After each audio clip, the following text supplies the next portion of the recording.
Bam. My peoples. My peoples. First of all, happy Saturday.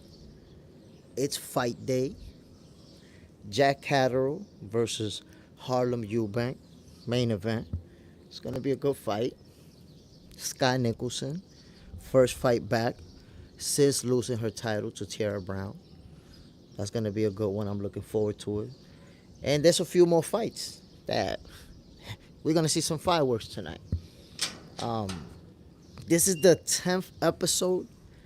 This is the anniversary, the 10th anniversary, okay? 10th episode of Boxing for Breakfast, where you get your healthy dosage of sweet science early in the morning, my peoples. I'm Jay Smith. Let's get it in. Viz, my brother from Australia in the building. Yo, Viz, you already know what it is, my guy. I always appreciate you coming through. Got some good fights tonight. It's going to be very interesting, my peoples. We're going to be making some predictions.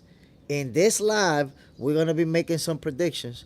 I don't want to see nobody talking about, no, I don't know, it's close, and I'm not sure. Let's make some predictions to this morning, my peoples. I was going to say tonight, goddamn. El fantasma de Geraldo Ledin in the building. Chris Fontaine, what's the deal, my G? Yo, listen, fellas. Tonight is going to be on. And y'all know that I'm going to be calling these fights. Viz, Catterall. Yo, that's my guy right there. I'm going to say this, though. Harlem Eubank, I haven't seen much of him, honestly. I've seen him in highlight reels. You always look good. Hard to assess somebody's talent by just looking at the highlight reels, because those are meant to make you look good. But these fights, oh damn, yo, I left my other phone, bro. I left my other phone, my peoples. That's nasty work. That's all right. We could multitask. We could talk and walk at the same time. So tonight is gonna be an interesting night of boxing. Y'all know how I do, my peoples. I'm gonna be calling these fights. Don't miss out. By the way, I have been posting a lot of shorts that some of you guys are not watching. You don't know what you're missing out on. You don't know. You think, oh yeah, Jay Smith, we go live, we talk boxing. Man, you don't know about Jay Smith editing skills. But I'm telling you what, man. My first prediction that I'm gonna make while I grab my other phone, I got Jack Catterall beating Harlem Eubank. Why do I see it that way? Very simple. Even though I've seen footage where Harlem Eubank looks good, he hasn't been in there with the type of opponents that Jack Catterall has faced. So right there, I see Catterall having an edge in experience. And like I say, I don't know enough about Harlem Eubank to say, yeah, he's going to win that fight. Cordina fight will be interesting. Yeah, Joe Cordina's going to. So that's why I want to grab my other phone, man. Hold on one second. Hold on. I want to grab my other phone because I really, I'm looking forward to this entire card. Obviously, everybody is not as big of a star, but there's some bangers, man. There's some good fights about to go down. Goddamn, my keys are all tangled up over here. Here we go. We got it. Hold on, man. I gotta grab my other phone, man. Gotta grab my other phone. And then next week, too. Oh, man, my peoples. We got this Saturday. We got today, which we got some real good fights. And then next week, my peoples. Next week, Shakur Stevenson, Edgar Berlanga, Subriel Matias. Like, yo, next week is going to be crazy. Alberto Puello, David Morrell. Next week is going to be on fire. But this Saturday is what it's about, my peoples. It's going to be in the zone. They're in Manchester.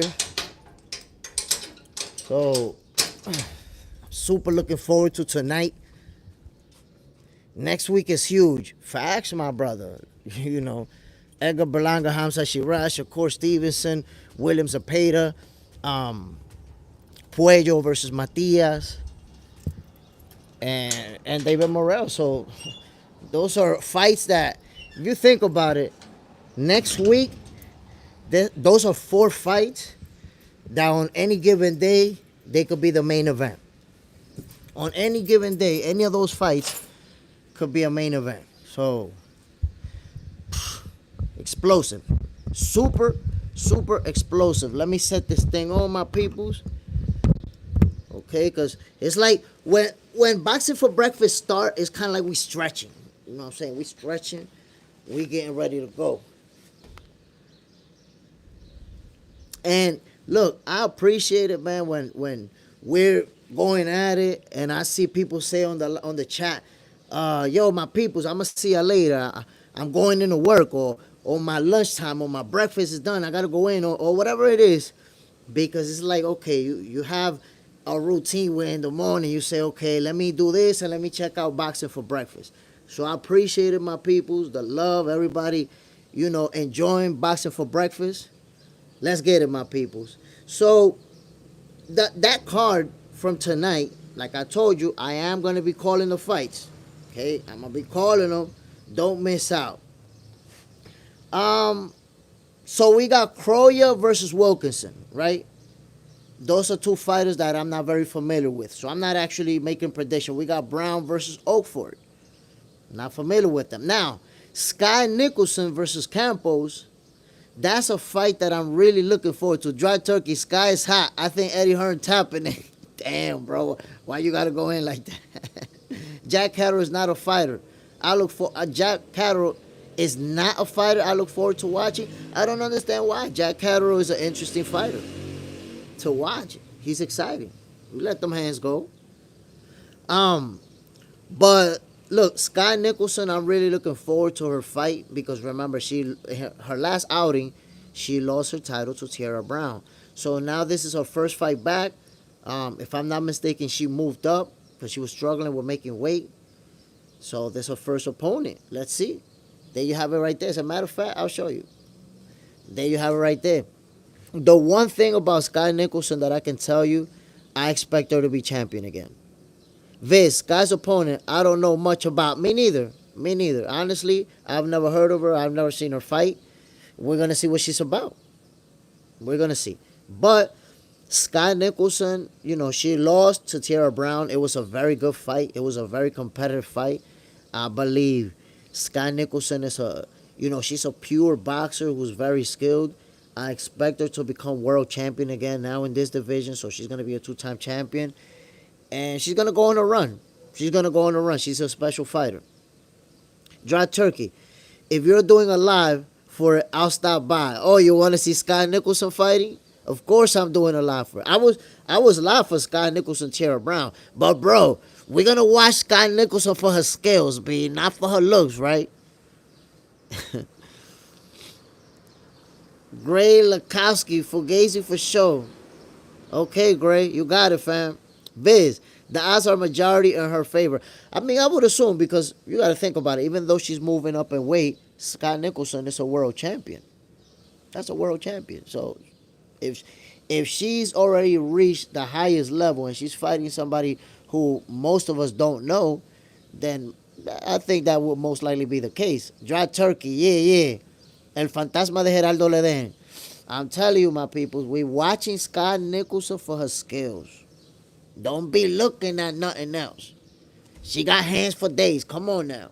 Stop. Then we got Cordinas versus Gonzalez. Mr. Riz, I had to fight a bodybuilder the other day. God damn. Look at this, my peoples. That's going to be a good fight. That's an interesting fight. Looking forward to it. And then, of course, no. This one, Fiaz versus Murphy. Maybe you guys can chime in. Those are 2 fighters that I don't really know. I'm not familiar with. So, what can I say when there's fighters I don't really know? But I see that, they got rather aggressive with each other, which suggests that the fight is going to be explosive. Armando Rosado, salute from Puerto Rico. Ooh, Puerto Rico's in the building. Bam. Dime, papi, ¿qué es lo que es? Háblame de boxeo, papi. Tú sabes que estamos aquí en RDI, somos hermanitos. That main event, Catterall versus Eubank. Jack Catterall versus Harlem Eubank. My peoples, they are gonna go at it. I sense that energy. You know, somebody in the chat said that they don't really care about watching Jack Catterall. I don't know why you said that, bro. Like Jack can fight. He can fight. Yo, the first time that he fought Josh Taylor, he got robbed. Everybody saw him winning that fight. And then the rematch, look what happened. Put the baits on Taylor. Mr. Riz, do you train or box, bro? Nah, I used to box. I boxed as an amateur, had one professional fight. I think I'm going to be doing an exhibition fight real soon. Well, not that soon, like in September. But I'm not going to be boxing competitively anymore. I'm too old, my guy. I'm 47 years old. Johnny Whiskers, Jack the Lad, Dry Turkey, you're going to have a busy month, Jay Smith, streaming all these July fights. I'm telling you, man. But that's what it's about. You're going to see me streaming all of these fights, doing commentary. I don't know if I'm going to lose my voice with so many back-to-back. Like, the whole month is on fire. It's on fire, my peoples. Dry Turkey, Jay Smith. Maybe a Jake Paul fight? Nah. That's not in the books. Armando Rosado, where do you box? In Gleason's gym. I grew up in New York City, and I used to train in Gleason's gym. That's where I met Zab Judah. That's the reason why you may have seen that I posted a video with me and Zab Judah just talking boxing and shit. But that's where I met him, in Gleason's gym, when I was like 17, 18 years old. At that time, Zab was like, maybe like 15 and 0, something like that. Dry Turkey, that's what's up. Armando Rosado, New York, great gym. Yeah, my brother. Gleason's gym. Listen, I'm going to tell you like this. That's why I feel lucky. I didn't know that I would end up here, talking boxing with y'all. But I feel real lucky because going to Gleason's gym, I got to see, number one, I got to see Zab Judah every day. Like, I literally, before he won his first title, I used to see him every day training in the gym. I used to see him sparring. And not only that, Gleason's gym, it's probably, I don't know if it still is, but Gleason's gym was that place where if you was a big name fighter and you went to New York, you went to Gleason's. You just went by. So I saw a lot of big names go by while I was there training. Because I was there for a couple of years. I saw a lot of names. And it's a great gym. It was a great experience for me to learn the sport of boxing, but also to see champions training right there face to face. See people, like what it actually takes to compete at that level, to see it firsthand. I got to see that in Gleason's. Also, when you see elite level fighters from right there, it's a little bit different. When you see them training, when you see them sparring, it's different than what you see on TV. And I got that experience at Gleason's gym. So I'm happy, that I got to go there, of all places. And it's crazy because, look, my trainer at the time, he was the only Dominican trainer in Gleason's gym, Maximo.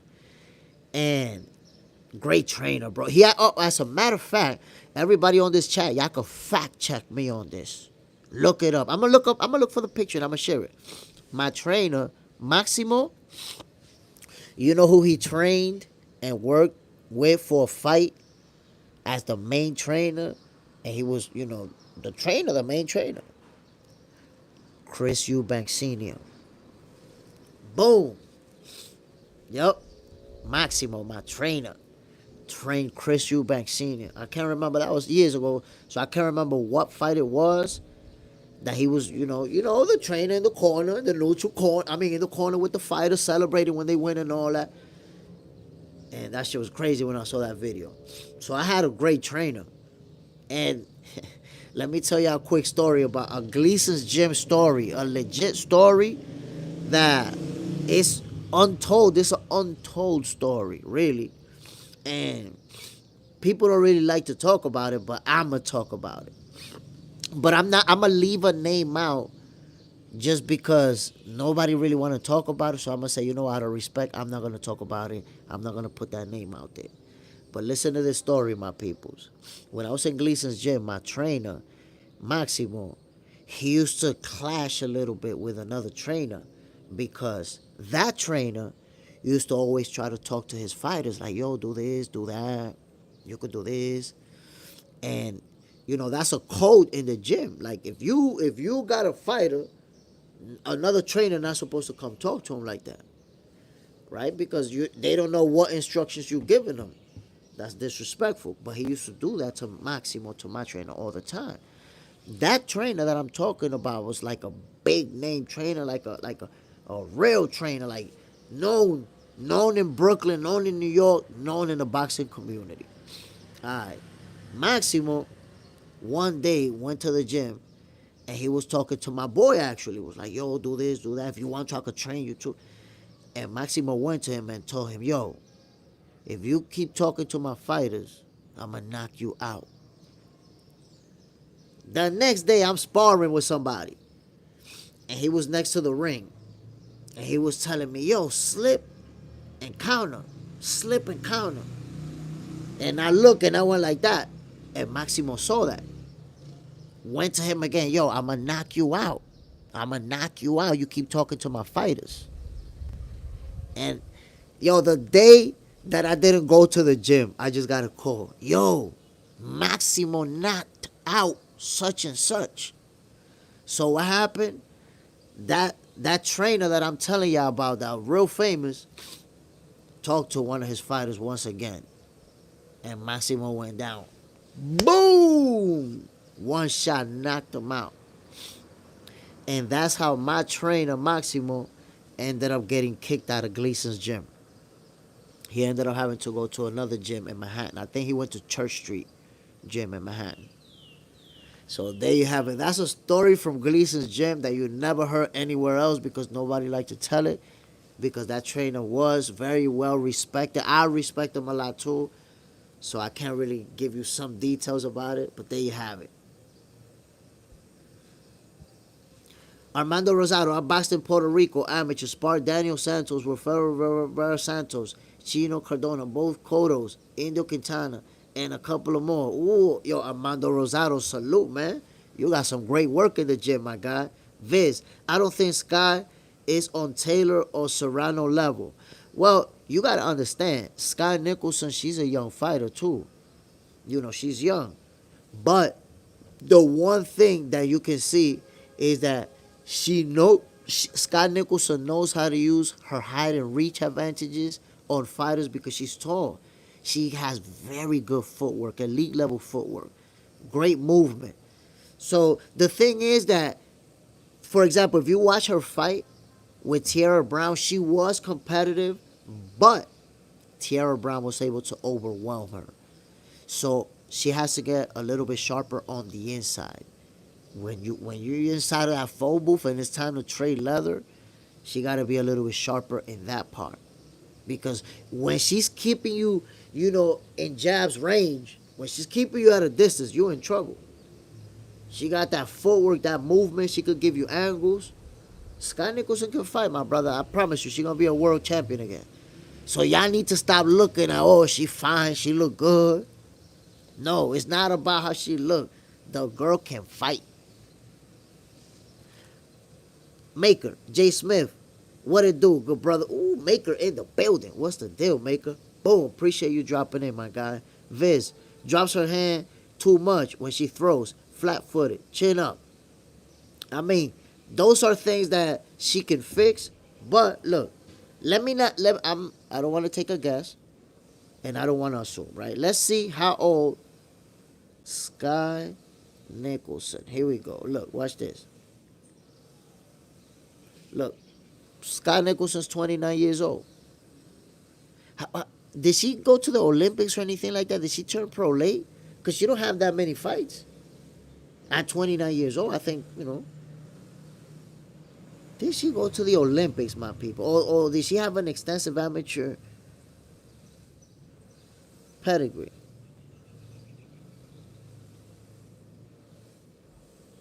Let me see. I mean, look, I don't know if Skye Nicholson had a long amateur career or what, because she's 29 years old and she only has 13 pro fights. Viz, I watch her a lot. I'm Australian. I watch her. Okay, so Viz, she turned pro late. Did she have a long amateur career, or is Skye Nicholson just a young lady that was athletically gifted and turned pro late? Cause I'm surprised to see that she only has 13 fights at 29 years old. But I expect her to become a world champion again. I really do. Skye Nicholson, she can fight. She can fight. And by the way, this main event with Catterall versus Eubank, that's two undefeated fighters. In case you didn't know, because some of us don't really know Harlem Eubank like that, but he's undefeated too. So this main event, somebody's old, gotta go. Simple as that. Somebody's taking an L. And let me know, my peoples, what y'all think about that card next week. What y'all think about that card, man? Let me know. Armando Rosado, come on, people. Let's jab that like and draw more people to try this live. Let's give our man a voice. He's a real one. Viz, yes. Yo, I appreciate it, my brother. Really appreciate it. 17 of us, 9 likes. It's a few of y'all ducking that like button, man. Stop ducking that like button the same way that Tank Davis is ducking Shakur. There is no difference. A duck is a duck. Next week, my peoples, we got a real good card coming up, man. I gotta say that I'm really looking forward to it, just because there are factors that are in play here, and I want to tell you guys what are those factors that you want to consider for next week, which are very interesting. I was trying to look for the card so I could be showing you guys, but I can't even find that shit. I'm going to tell you what are the factors, guys, to consider for next week's card. Number 1, with Alberto Puello and Subriel Matias. Think about this. Subriel Matias lost his title, and since then, he's had 2 tune-up-like type of fights. You know how some fighters, when they lose their title, they go after an immediate rematch? Or if there's no rematch clause, they go after another big name. They go after, nope. Subriel Matias' fight right after losing the title was in a small venue in Puerto Rico. Armando Rosado, I think you're from Puerto Rico, so you may have seen that fight. Subriel Matias' comeback fight was in a small venue in Puerto Rico versus a fighter that we never heard of. His second fight back was also not as small as the other venue, but a relatively small venue with a decent fighter, not somebody at the top, a decent fighter. Subriel Matias took care of business. And now, in his third fight back, he's stepping into a title shot. He's going to fight Alberto Puello. This is going to be a very interesting fight. Why? You have the classic showdown of the boxer puncher. Alberto Puello can box. He got real good footwork, slick fighter, crafty. He can make it, he can make it dirty on the inside with the clinches and the punching and the moving around. Subriel Matias is going to have a tough task ahead of him. Why? Because Alberto Puello is the type of fighter that give him problems. Subriel Matias, you guys know that he's a very straightforward fighter. I would say he needs his opponent to cooperate with him as far as stand there and fight him, and he'll have his success. But, his defense is flawed. He takes a lot of shots. So he's going to have a tough task with Alberto Puello. Let's see if Subriel Matias can regain a title, or if Alberto Puello, my Dominican brother, is going to defend. Viz, Skye has 107 amateur wins, 32 losses, also went to Tokyo Olympics. There you have it. I knew it. She had to have, an extensive amateur background based on the performances that you've seen with her as a professional. Armando Rosado, I'm going with my man Berlanga, but Shiraz can fight. If have to put my money. So, look, and you may be Armando Rosado a little bit biased because Berlanga's from Puerto Rico. But let me just say this. Because I also may be biased for Alberto Puello versus Subriel Matias because he's Dominican. But let me just say this. Berlanga, I've been a little bit disappointed in him because I don't like the way that he lost to Canelo. I felt like he was there to survive versus Canelo. I never saw a moment in that fight where it seemed like he was trying to take it from Canelo, where he was trying to win, where he was trying to, go on a run. It was more like he was looking for a moral victory, to be able to say, hey, I went the distance and I didn't get knocked out. And I didn't like that at all. It's like you're not cut. You're not showing me that you're cut from that cloth. That's why I got more respect for David Morrell when he lost to David Benavidez, because you went against a Mexican monster. You went against a big guy, and you went out on your shield, but you put up a real good fight. You was competitive. You looked like you was trying to take it from the Mexican monster. So you cut from that cloth. So Berlanga, I don't like the way he took that loss. And before that, Berlanga, people forget about it, but Berlanga had a performance where he went the distance versus an average dude, and he struggled, and people were saying he lost that fight, that he was gifted that win. I can't remember the name of the opponent, but it was a guy that most of us never even heard of, and that guy put hands on. So I think Edgar Berlanga versus Hamza Shiraz is going to show me, at least, where Berlanga's really at. Because Shiraz can fight. He's tall, real good reach, stiff, long jab, good forward, good movement. Let's see what Edgar Berlanga is going to do. Besides Canelo Alvarez, I believe that Hamza Shiraz is the toughest opponent that Edgar Berlanga has faced in his career. Hands down. Armando Rosado, Subriel is one-dimensional. I agree with you. 100%. Comes forward, boom, boom, boom. Boom, boom, you hit me, I hit you. You hit me, I hit you. And I'm going to outgun you. I'm going to out-tough you. That's not good. You take too much punishment. So when you face a guy who has that forward, who has that movement, you're going to have problems.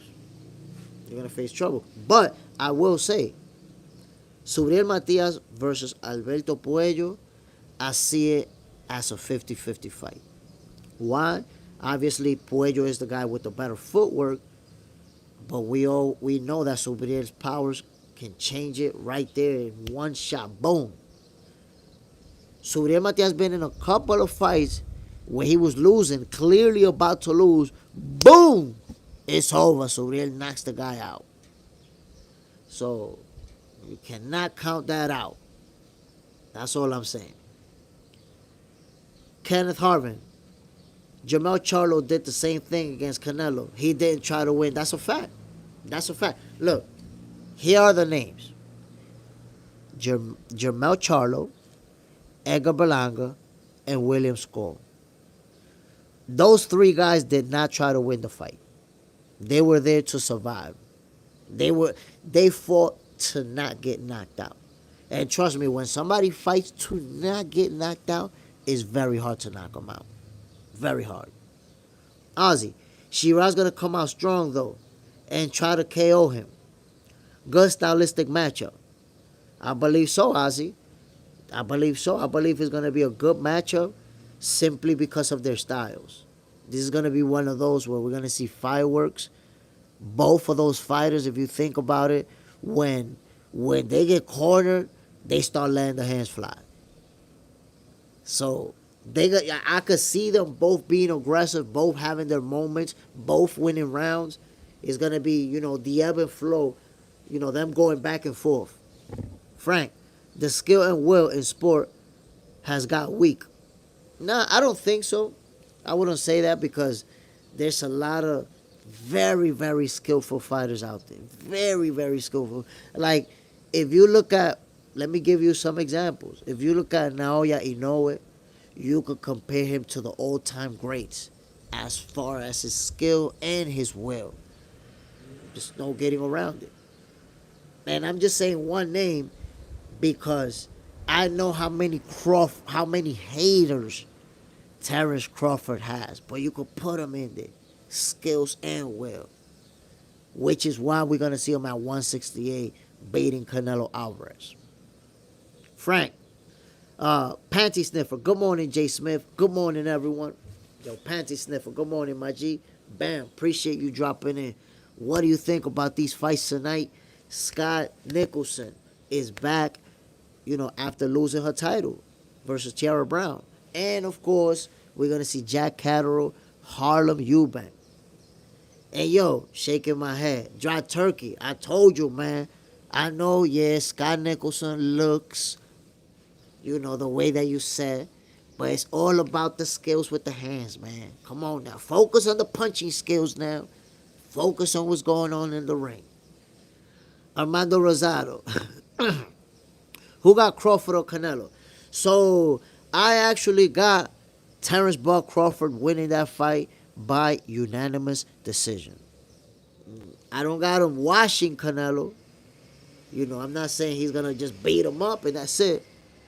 But I say Terrence Crawford is going to use the reach, that long reach advantage that he has over Canelo. He's going to use the footwork, and he's going to make it his fight. It's going to be competitive. Canelo is going to have his rounds. He's a great fighter.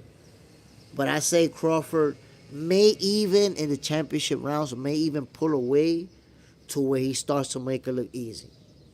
Because everybody's focused on the size and the power. Even though we saw them go face-to-face and Crawford a little bit taller, longer reach, Canelo doesn't really look much bigger.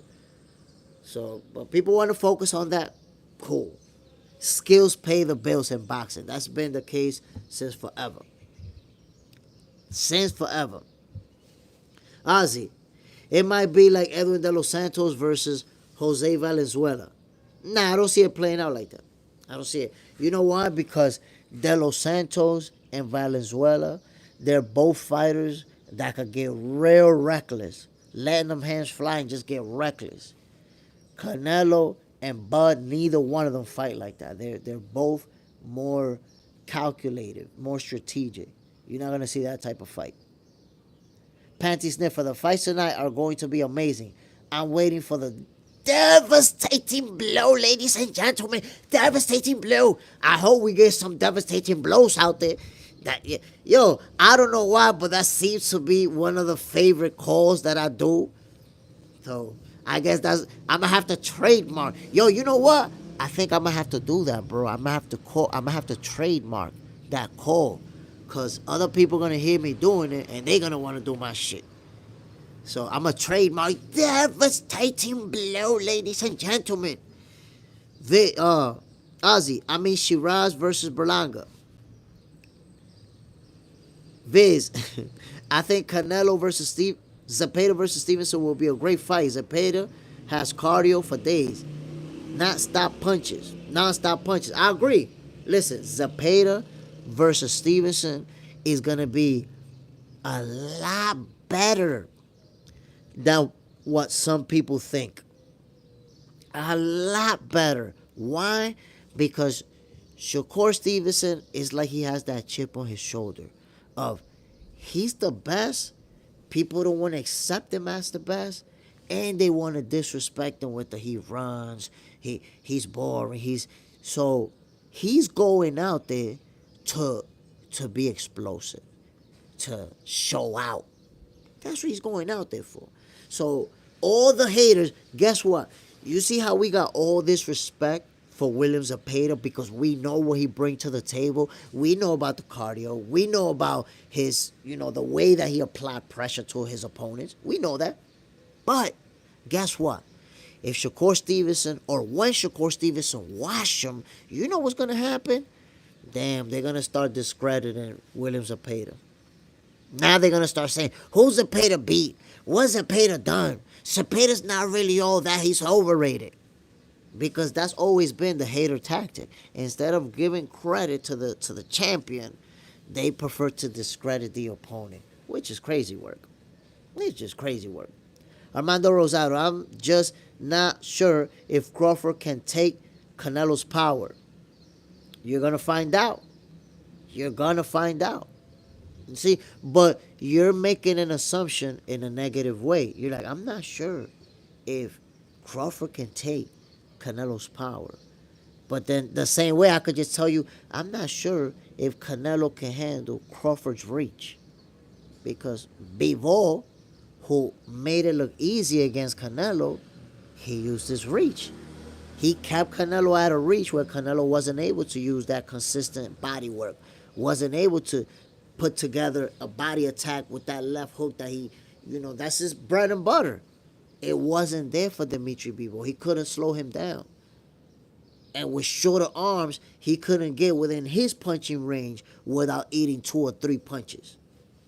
So I'm not sure if Canelo can handle that reach on an elite level fighter like Crawford. You see? So it's the same thing. We could say we're not sure if a fighter can handle what the other fighter has. What we have to go with that we're sure is what they do have. What do they have? You think Canelo is stronger, and we know that strength doesn't always win fights. Skills win most fights. If we look throughout history, the skilled fighter beats the harder puncher all the time. Like, there's endless examples of that. Angry Mexican, good morning, Jay Smith. Box Center, it's your favorite boxer's favorite boxing show, favorite boxing channel. You know it, my G. I appreciate you dropping in as always. Boxing for breakfast, where you get your healthy dosage of sweet science early in the morning. We got fights tonight, my people. We got fights tonight. Shakur Stevenson versus William Zepeda. That's next week, my brother. That card is stacked. I'm looking forward to it. Kenneth Harvin. I think Turkey is setting Crawford up to getting KO'd by saying he doesn't want no running in this fight. Therefore, Crawford has to stand in front of Canelo. Canelo doesn't have to look for him. Well, Kenneth Harvin, you may have seen it in the press conference. Terence Crawford said, I'm going to fight. However I fight, nobody's going to tell me how I'm going to win. Said that right in front of Turkey. That's the first thing. The second thing, bro, when in Crawford's entire career, dime, amor, tú puedes hablar, dime. Pues déjame ahí. Shit.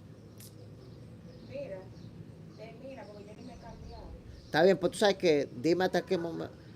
Pero es que tú quieres eso. Give me a second, my peoples. Give me a second, my people. Stay with me.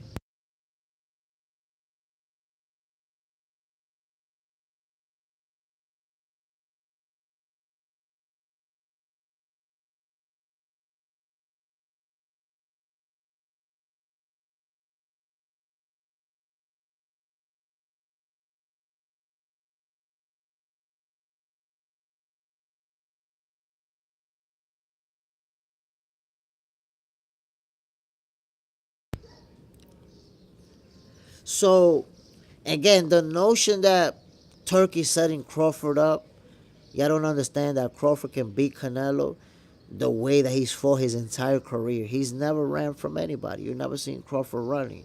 So it's like, why? Like, that's some real casual fan stuff to even think that for the biggest fight of his career, Crawford is going to develop a whole new style where he's going to run from his opponent. Great fighters win the way they've won their whole career, the way that they became great. It's even crazy to think, oh, now he's going to do something that he's never done and he's going to run. That doesn't even make sense, bro. He's going to outbox Canelo. Simple as that. He's not going to be at a disadvantage. He can outbox Canelo in a football field, inside of a phone booth. Doesn't matter. You're going to outbox him. MS, Zepeda better not fall into the trap of trying to box Shakur, or it will be an easy fight night for Shakur. So that's not going to happen. You know why? Because Zepeda already said that he knows he has to knock Shakur out. He tried to make it seem like, oh, the judges are going to give it to him. but he knows he can't outbox him. So he's not even gonna try. You're not gonna see that. Zepeda's gonna be aggressive. He's gonna let the hands fly, and he's gonna make. Remember, I told you this. He's gonna make a lot of mistakes. Being overly aggressive, trying to look for the knockout. He's gonna make a lot of mistakes, and Shakur's gonna make him pay. He might get knocked out. In pursuit of a stoppage, Zepeda might go to sleep. Dry Turkey, Bivol is a natural light heavyweight, though. You see, but Dry Turkey, watch this. You see how you say he's a natural light heavyweight? Bivol didn't beat Canelo with power. What do you mean he's a natural light heavyweight? Because when you're pointing at his weight, what that suggests is power. Bivol didn't put his weight on Canelo. He didn't lean on Canelo. He outboxed him thoroughly. And it was due in part to his long reach over him. You see, that's the worst argument people make. Oh, but Bivol is a light heavyweight. He's a big guy. You watched the fight. I'm pretty sure you watched the fight as a fight fan. Did you see any time in that fight where Bivol put his weight on Canelo? Or where Bivol was trying to bully Canelo with his weight? No. It doesn't matter that he's a natural heavyweight. Bivol uses footwork and his boxing skills. That doesn't matter. So you see that's although it may sound like a good argument, like, oh, he's a light heavyweight. Bro, you and I both know that Bivol has a low knockout percentage. He's not known as a knockout puncher. What do you mean he's a light heavyweight? And what does that, think about it, what does that really suggest? Oh, he's a natural light heavyweight. Not a knockout artist. Not known as a hard puncher. So, he outboxed Canelo. You see, so that's the point. You only look at the things that you want to look at to favor Crawford and go against Canelo. And then the things that favor Crawford, you turn a blind eye. Like you don't see them. You don't see that Crawford is taller. You don't see that Crawford got a longer jab, a longer reach than Canelo, a way longer reach than Canelo, and even has a longer reach than Bivol. You don't, it's like you don't want to acknowledge the reach advantage that Terence Crawford has over Canelo and the significance of it. But you will find out when they fight on September 13th. And that's when I hope some of you be like, yo, Jay told me. I should have listened to Jay Smith. I should have listened. You see, I got very good memory. And I remember when people were saying, Crawford, he's going to get stopped by Errol Spence because Little Gamboa hurt him. Little Gamboa hurt him, so Errol Spence is going to kill him. And what happened to Errol? Y'all doing the same thing right now. Look at Bivol at 154. He didn't dominate Bivol, so now Canelo's going to kill him. The same shit. You taking a previous performance to assume what's going to happen in this fight. You should have learned when Crawford put the nasty beating on Errol Spence. Everybody should have learned.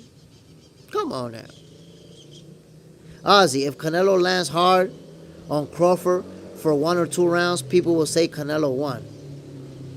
Nah, Crawford is going to win convincingly. He's going to win convincingly. It's not going to be, oh, they stole it from him. You got to understand, man. People forget that Canelo lost twice, and neither one of those has ever been looked at as a robbery or they cheated him. The people that beat Canelo sunned him. They made him look like an average Joe. He's gotten beat and dominated. Charles Smith, they giving fight of the night bonuses for the Canelo and Crawford fight. Yeah, up to $1 million to try and make the fight more enticing. That's what Dana White brings to the table as a promoter. I mean, Dana White, he brings that to the table as a promoter, but another thing that he brought to the table is that Crawford versus Canelo is going to be in the daytime because they favoring a UFC fight that's going to be at night. So they're going to give the prime time to UFC, and nobody fighting on that UFC card I know, because I don't follow UFC. I know UFC fans know them, but I don't know them. And I bet that a lot of you don't know them. So I don't like the fact that Dana White is putting together a show of boxing and MMA on the same day, and he's putting the boxing on the daytime. This is one of the most historic fights of this era. Like Terence Crawford and Canelo Alvarez is one of the most historic fights in boxing. It's gonna go down in the history books. And you putting that shit on the daytime over MMA event, people I never even don't even know who fighting. So you see, Dana White brings positive, but he also brings some things I don't like to boxing. Armando Rosado, I think Shakur is irresponsible. He shouldn't be fighting injured, and when it's your hands, you don't come back from that. I mean, that's your opinion. You see, you have, like I said, you have a negative opinion about Shakur, so your takes are gonna be negative. Kind of like with Crawford, it's like, I don't know if he's gonna be able to handle it. Shakur is a 3-division champion, unified champion, reigning champion, and I would say the boogeyman because a lot of people ducking him. We know the people that's ducking him. I don't even have to name them. So I wouldn't call him irresponsible at all. He's had a great, at 27 years old, one of the most accomplished boxers in the game. I don't see how he could be irresponsible, my brother. I don't know how you come up with that. On Lace, salute my G. On Lace, appreciate you dropping in. So again, my peoples, Terence Crawford and Canelo Alvarez, that is one of the biggest fights in the history of boxing. We're about to witness history, y'all. It's that big of a deal. We have two fighters who've both been undisputed in 2 divisions, who've both been number 1 in the pound for pound list. Both are multi-division champion. Both are unified champions. Bro, you know how many belts have been in the waist of both of these fighters combined? 2 of this era's greats facing each other. People don't understand the historical significance of this fight, how big it actually is. And also, should Terence Crawford win this fight, my peoples, you're going to have to understand, grasp how big of a win that is. It's going to go down as one of the biggest wins in boxing history. And what proves how big that win is, look how many people say Crawford's not going to be able to handle the power. He's going to get knocked out. He's too small. Canelo's too strong. David and Goliath. If David slays Goliath, where are we going to rank him in history? It's not even about where we're going to rank Terence Crawford in this era. He beat Canelo. This is his era. It's about where we're going to rank him in history, my peoples. That's how big it's going to be. Mark Gomez. Crawford is 100% going to outbox Canelo. Crawford might even be about to make him walk into something and sleep Canelo, due to Canelo thinking that Crawford is undersized in comparison to Bivol. Look, a stoppage can happen. It's hard to stop a fighter like Canelo. You know, obviously he never been stopped. But I always tell people, stop thinking that just because a fighter never been stopped, they can't be stopped. And the notion that Crawford is not going to have no power, that, Canelo just going to walk right through him. People going to eat those words. Because I promise you, when Canelo tastes Crawford power, he's going to be hesitant. He's also going to have to, whoa, wait a minute. It's going to turn into a chess match. Those first 3-4 rounds is going to be a chess match. Because Canelo is going to have to figure out how to get inside of his punching range without eating that long-ass jab from Crawford. Telling you, my peoples, I'm not capping. This is not going to be the type of fight where Canelo just going to be walking down and Crawford punches he's not even going to feel, and he's just going to be doing him. Nah. He's going to be tasting some nasty leather on the way in, like he did versus Bivol.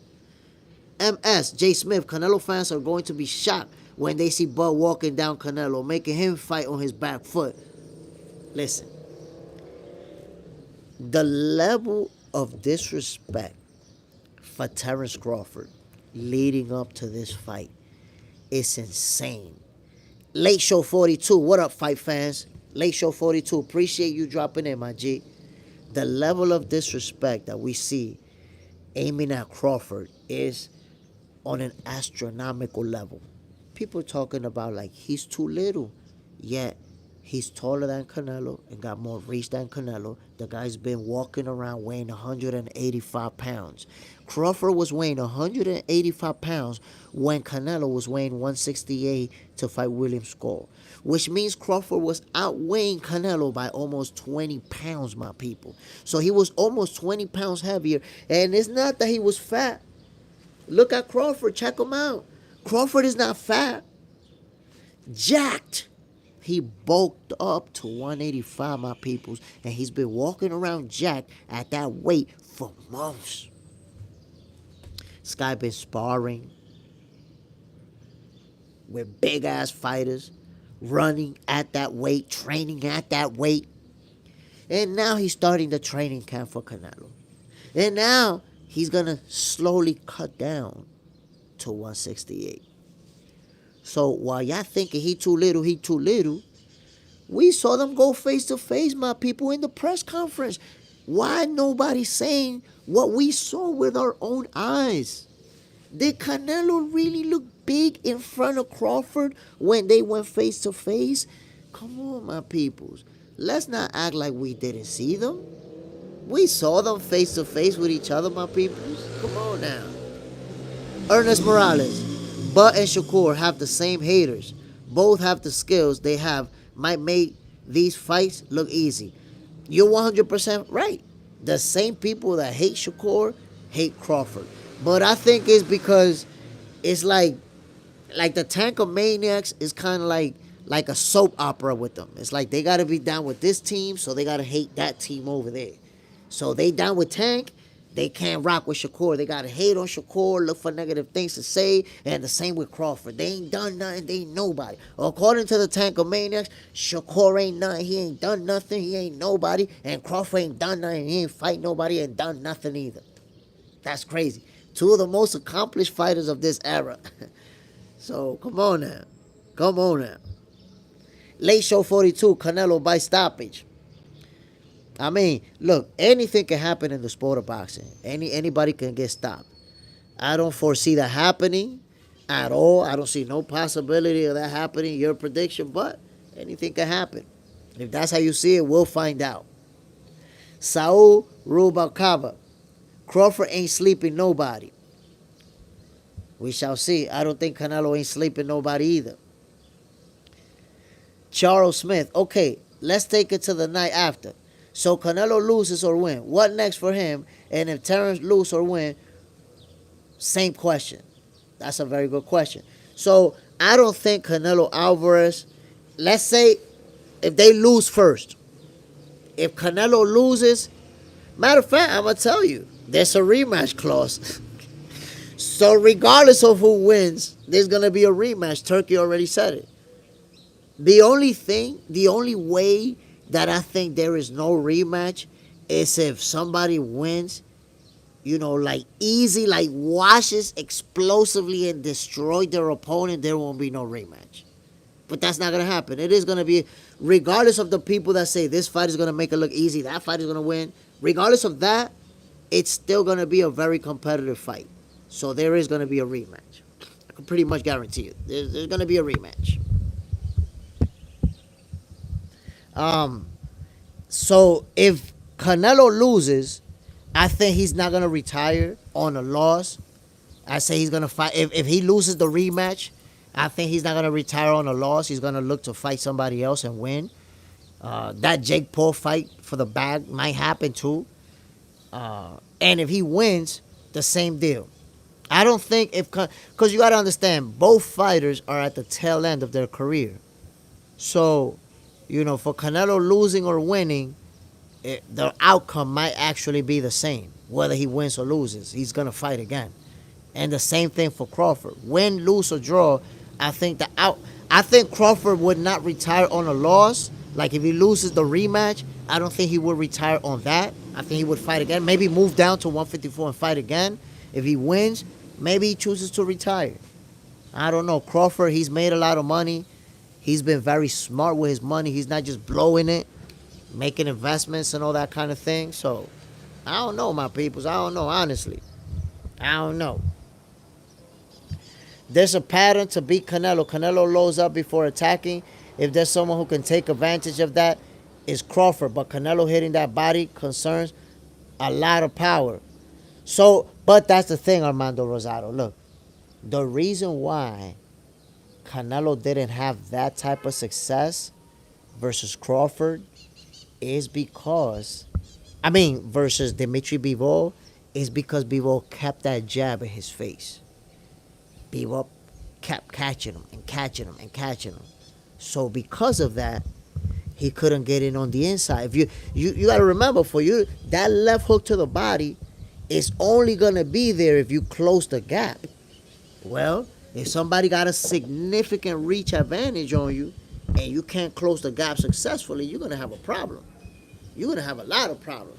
Give me a second, my people. Let me set up this phone real quick. So check it, my peoples. Right now, I have to go to the store, my peoples. Check this out. I got to go to the store, but I cannot bring my phone with me because the last time I did that, the live just went off. And I don't want to leave you guys without actually finishing this live because I will be taking your predictions. So what I'm going to do, while I go to the store, I'm going to play a video for y'all. So you guys can, oh, wait a minute. Now that I think about it, I'm going to play Box Center. I'm going to play you guys a Box Center video so that you can check it out while I go to the store. Let me see, how do you start a first ever pro boxing? Oh, there was a pro boxing event here in Puerto Plata. I'm going to play that for you guys. Hold on one second. Give me a second. You see, that's how y'all know Jay Smith looking out for y'all. Instead of just saying, yo, I got to end the show, it's over, we're going to continue with this live. I'm going to just play a video for y'all. Good morning, Ryan. Give me a second. I'll be right there with you. So give me a second. Let me set up shop for my Box Center family. Make sure that they good. They got some good content. They enjoy some Box Center early in the morning on Saturday. Man, it's going to be a great Saturday morning for us, my peoples. Look at what I... Hold on, Ryan. I'll be right there.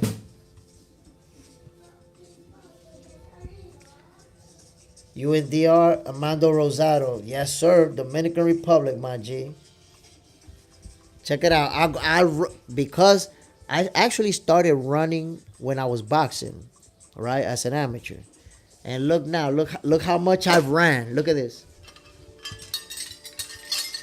Yo, a lot of those medals are actually full marathons. 42 kilometers. Viva Mexico, Panty Sniffer. Viva Mexico. Hell yeah. Love Mexico. Late show. Anyone watching UK fights today? Bro, we on those fights. Of course. I'm going to be calling those fights. I'm going to be calling them. My peoples. It's 40-something of us. And I see 15 likes, man. Y'all ducking that like button the same way Tank Davis is ducking Shakur. Stop it. Tank needs to stop ducking Shakur. Y'all need to stop ducking the like button. My peoples, I'm going to play Late Show 42. I sub to the channel. Appreciate it, my guy. Appreciate it. I post videos. Besides going live, I post videos every day. I promise you, my brother, if you see the videos that I'll be posting, you're going to see what I'm talking about. I promise you're going to like it. And you're going to enjoy it. You're going to say, okay, this dude know what he's talking about. Go get the money. Hey, Jay Smith, question. If Tank hadn't come on the Floyd, does he have the spotlight and attraction he has today? I believe so. I believe so, my guy. Because Tank Davis is an explosive, special fighter. He would have been where he's at today with or without Floyd. He would have been there. My peoples, I'm going to step away for a minute. I'm going to step away. I'm going to play something for you guys. And I'm going to come back. So stay right there with me. So we can keep going with this live because I'm going to ask you guys to give me some predictions. So I want to see what you guys have to say about some of these fights.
boxing event at the beach in Dominican Republic. Check it.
Que no se enciende con eso.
Procrastination isn't a lack of self-discipline. It's genetics. You wake up tired, overthink simple tasks, and beat yourself up for not doing enough. It's not your fault. Your brain is wired this way. Take the first step towards understanding your procrastination type. Yeah. That's why we created Lywin to help you break free from the cycle in just 12 weeks. You It's about to go down, my people.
La vida es una montaña de decisiones, buenas y malas. Elegir dónde invertir es como navegar en un mar de oportunidades inciertas, donde cada decisión puede llevarte a un paraíso de éxito.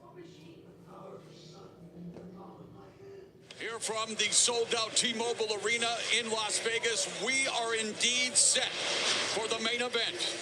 Errol Spence Jr., Terrence Crawford. Enough said.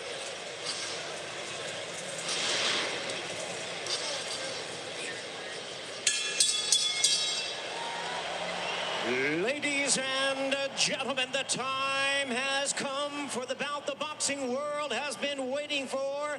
The highly anticipated showdown for the undisputed welterweight championship of the world. It's time for Errol Spence Jr. versus Terrence Crawford. This is a legacy fight. It's what, everybody clamors over. The best fighting the best. Terrence Crawford, 39-0. Me, 28-0.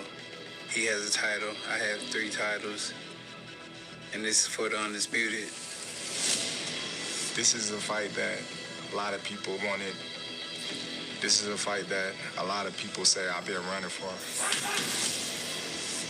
I've been scared of. This is the fight that a lot of people doubt me. So I gotta prove them wrong. It's time for one of the most anticipated fights of this decade. After 12 rounds, he's gonna break down at some point. When I'm met with force, I'm gonna give you force right back. This is my moment to shine. This is my moment to go out there and do what I say I'm going to do. And that's become undisputed welterweight champion of the world. But there's no debate after this fight who's the #1 guy in the world, pound for pound list, or anybody list. Future undisputed champion of the world, myself. we know what's at stake. We're gonna make each other great.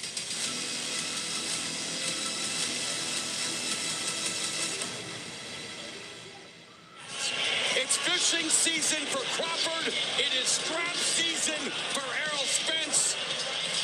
And it is the time we've all been waiting for.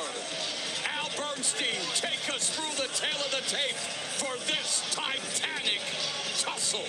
Well, when you look at these numbers, the numbers are not radically different. But the key thing is that both men, for a long time, have not faced left-handers.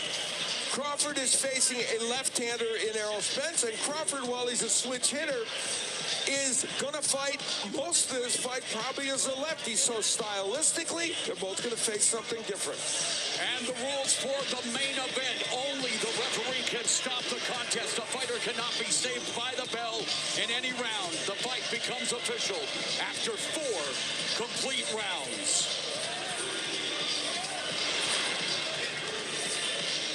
From T-Mobile Arena, it's T-minus now. Spence versus Crawford. Here's Jimmy Lennon Jr.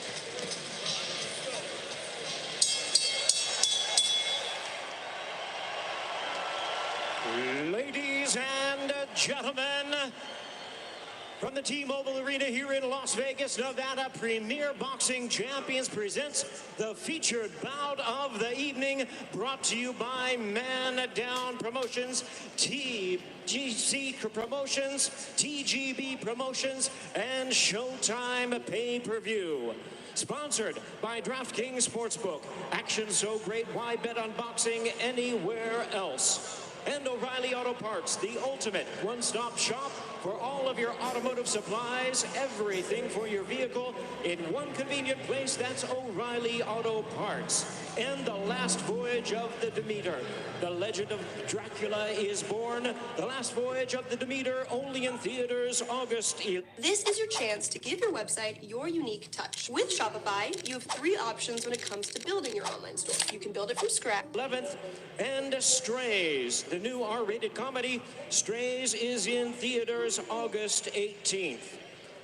This bout, Undisputed World Championship, is sanctioned by the WBC. President and Supervisor Mauricio Sulaiman, the WBA President Gilberto Jesus Mendoza, Supervisor Julio Time, the WBO President and Supervisor Francisco Valcarcel, and the IBF President and Supervisor Darrell Peoples. Along with the Nevada State Athletic Commission, the chairman is Anthony Marnell, the third executive director, Jeff Mullen. Introducing our 3 judges scoring the action from ringside. From Nevada, Tim Cheatham. From Oklahoma, David Sutherland. And from New Jersey, Steve Weisfeld. Introducing our 3rd man to the ring, the referee in charge will be giving instructions after the introductions, Harvey Duck. All right, fans, here we go with the historic main event of the evening. 12 rounds of boxing in a battle of undefeated world champions and superstars of the sport for the undisputed welterweight championship of the world. And now, ladies and gentlemen in attendance and boxing fans joining us around the world, live from the T-Mobile Arena in Las Vegas, it's showtime!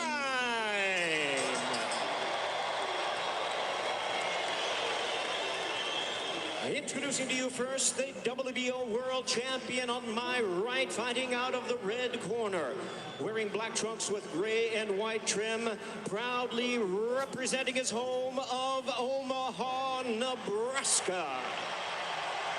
He weighed in at 146 3/4 pounds. The 3-division world champion is undefeated in his sensational career with a record of 39 wins, no losses, 30 wins coming by way of knockout. Here is the acclaimed pound-for-pound great, tonight making his Showtime debut and his 18th consecutive world title appearance. Ladies and gentlemen, please welcome the former WBO lightweight world champion, the former undisputed super lightweight world champion, and the current undefeated WBO welterweight champion of the world, introducing Terrence Bud Crawford.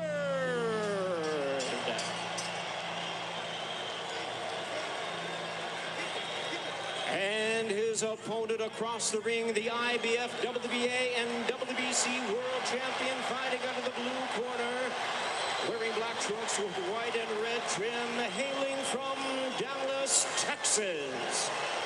He weighed in at the welterweight limit of 147 pounds. He is undefeated in his tremendous campaign in the ring with a record of 28 wins, no losses, 22 wins coming by way of knockout. Here is the sensational star of boxing and the commanding pound-for-pound great tonight in his 8th consecutive world title appearance. Ladies and gentlemen, please welcome the renowned, current, undefeated, reigning and defending, unified WBC, WBA, and IBF welterweight champion of the world, introducing the... My peoples, we're back in the building, my peoples. We're back in the building. First of all, I see 24 people in the building. I want to give a shout out and a salute to everybody who stayed tuned in even though I was gone. Yo, really appreciate that. Let me see what I came back to. Late show 42. Host will return shortly, everyone. Hang tight. Appreciate it, my guy. Bang. This fight should have been 5 years sooner. Spence was not the same guy. I think that's when people say, Liro, estoy haciendo el programa. Déjame terminar aquí. I think when people say Spence wasn't the same guy, it's really about hating on Crawford. It's really about not wanting to give Crawford his credit. People always do that, you know. They rather hate than give credit to the fighter. Why? Why do I say that? Oh, we got John Parham. Salute, my brother. Bam. Why do I say people just want to hate on Crawford when they say Errol wasn't the same? Because, watch this. I'm actually going to, is it true? Watch this. I'm going to show you late show 42 that Spence was the same. When you look at the fight, I'm going to give video. And I'm actually going to edit a video where it shows Spence offensive output. And what I'm going to show you in that video, late show 42, is that Errol Spence punching power was there. Errol Spence's speed was there. Errol Spence's punch output was there. He was simply up against a better fighter. And y'all don't want to admit it. Errol Spence didn't look slow in the ring. His punches didn't look... He was doing his thing. He was going hard. He just had somebody better than him in front of him. That's it. You're talking about, no, brother, Spence went through a lot. Everybody goes through a lot. Crawford was shot. Why you never talk about that? I bet you have never talked about Crawford getting shot in the shoulder. But you never talked about that, right? Never talked about, yo, Crawford been shot. Been through shit too. Street shit. But that's the thing.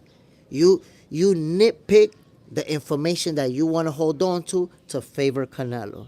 And then you nitpick the information that you want to hold on to not Crawford. Come on now. At the end of the day, this is a historic fight. This is a historic fight. That's right. But he was shot. He was shot. People talk about Errol Spence was in an accident that happened 3 years before the fight. The accident happened 3 years before the fight. What are we talking about? Benavidez's brother got shot years before fighting Crawford. And people brought, as soon as Crawford beat him, oh, he got shot. He got shot. Motherfucker, that shit was years ago. But when Crawford beat him, people act like he got shot the day before. Now, he got shot and went to fight Crawford the day before. Come on now. Returno. But boxing guy doping problem anyway. I don't know what doping problem you're talking about. You see, when it comes to doping, you cannot make stuff up out of thin air. If you believe something, that's cool. You can believe whatever you want. We're entitled to believe whatever we want. But we can't make stuff up out of thin air and say, yeah, he doing this. Never tested positive, never popped dirty in any way, shape, or form. So, what are you saying? So, look, return of Z. You're saying snack supplements. So, let me respond to that, my brother. And I'm going to tell you what's the problem with that point of view. What you're saying is that because Victor Conte was involved in steroid related stuff in his past and went to jail for that, you're assuming that he's doing that now. You're assuming that no matter what Victor Conte involved in, he's got to be doing some corrupt steroid shit. But you don't have no evidence of that, my brother. That's simply your assumption. So you could believe, snack supplements are steroids.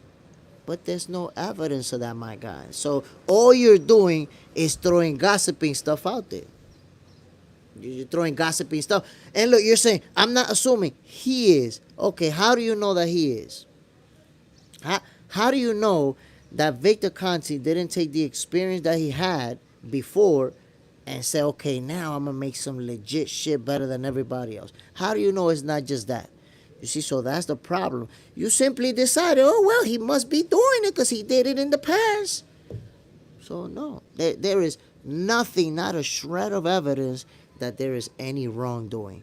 Only haters who want to see Crawford lose, who have hated on Crawford his whole career, and now all you got left is clinging on to snack. Like, that's all you got left. But no, my people, I don't do conspiracies. I work. If you see when I formulate an argument, I formulate an opinion, I go off of the facts. I don't just make some stuff up in my head of what I think is happening and then try to deliver it as a fact. That's wicked. Wicked. Viz, gotta go, brother. What time is your UK live chat starting? So right now it's 8:14 in the morning. The UK chat is starting right before Skye Nicholson goes on. It's probably gonna start the fight before Skye Nicholson. So appreciate you dropping in, Viz. Salute to you and everybody from Australia that's tuning in. Really appreciate y'all. John Parham, late show, but can't use that as an excuse. He could have took more time off and got the 20 mils better. Late show 42, and he went into the fight injured. Remember, he told Bud, you got to thank me for this later. That was for not pulling out. There you go again, late night 42, making stuff up out of thin air. Now you making up an injury out of thin air. Bro, where do you get this stuff from? Look, I'm going to tell you like this. If you check me out on Instagram, you're going to see that I'm actually... Bomac actually follow me on IG, and I follow him too. And you're going to see that I'm tapped in with a lot of people.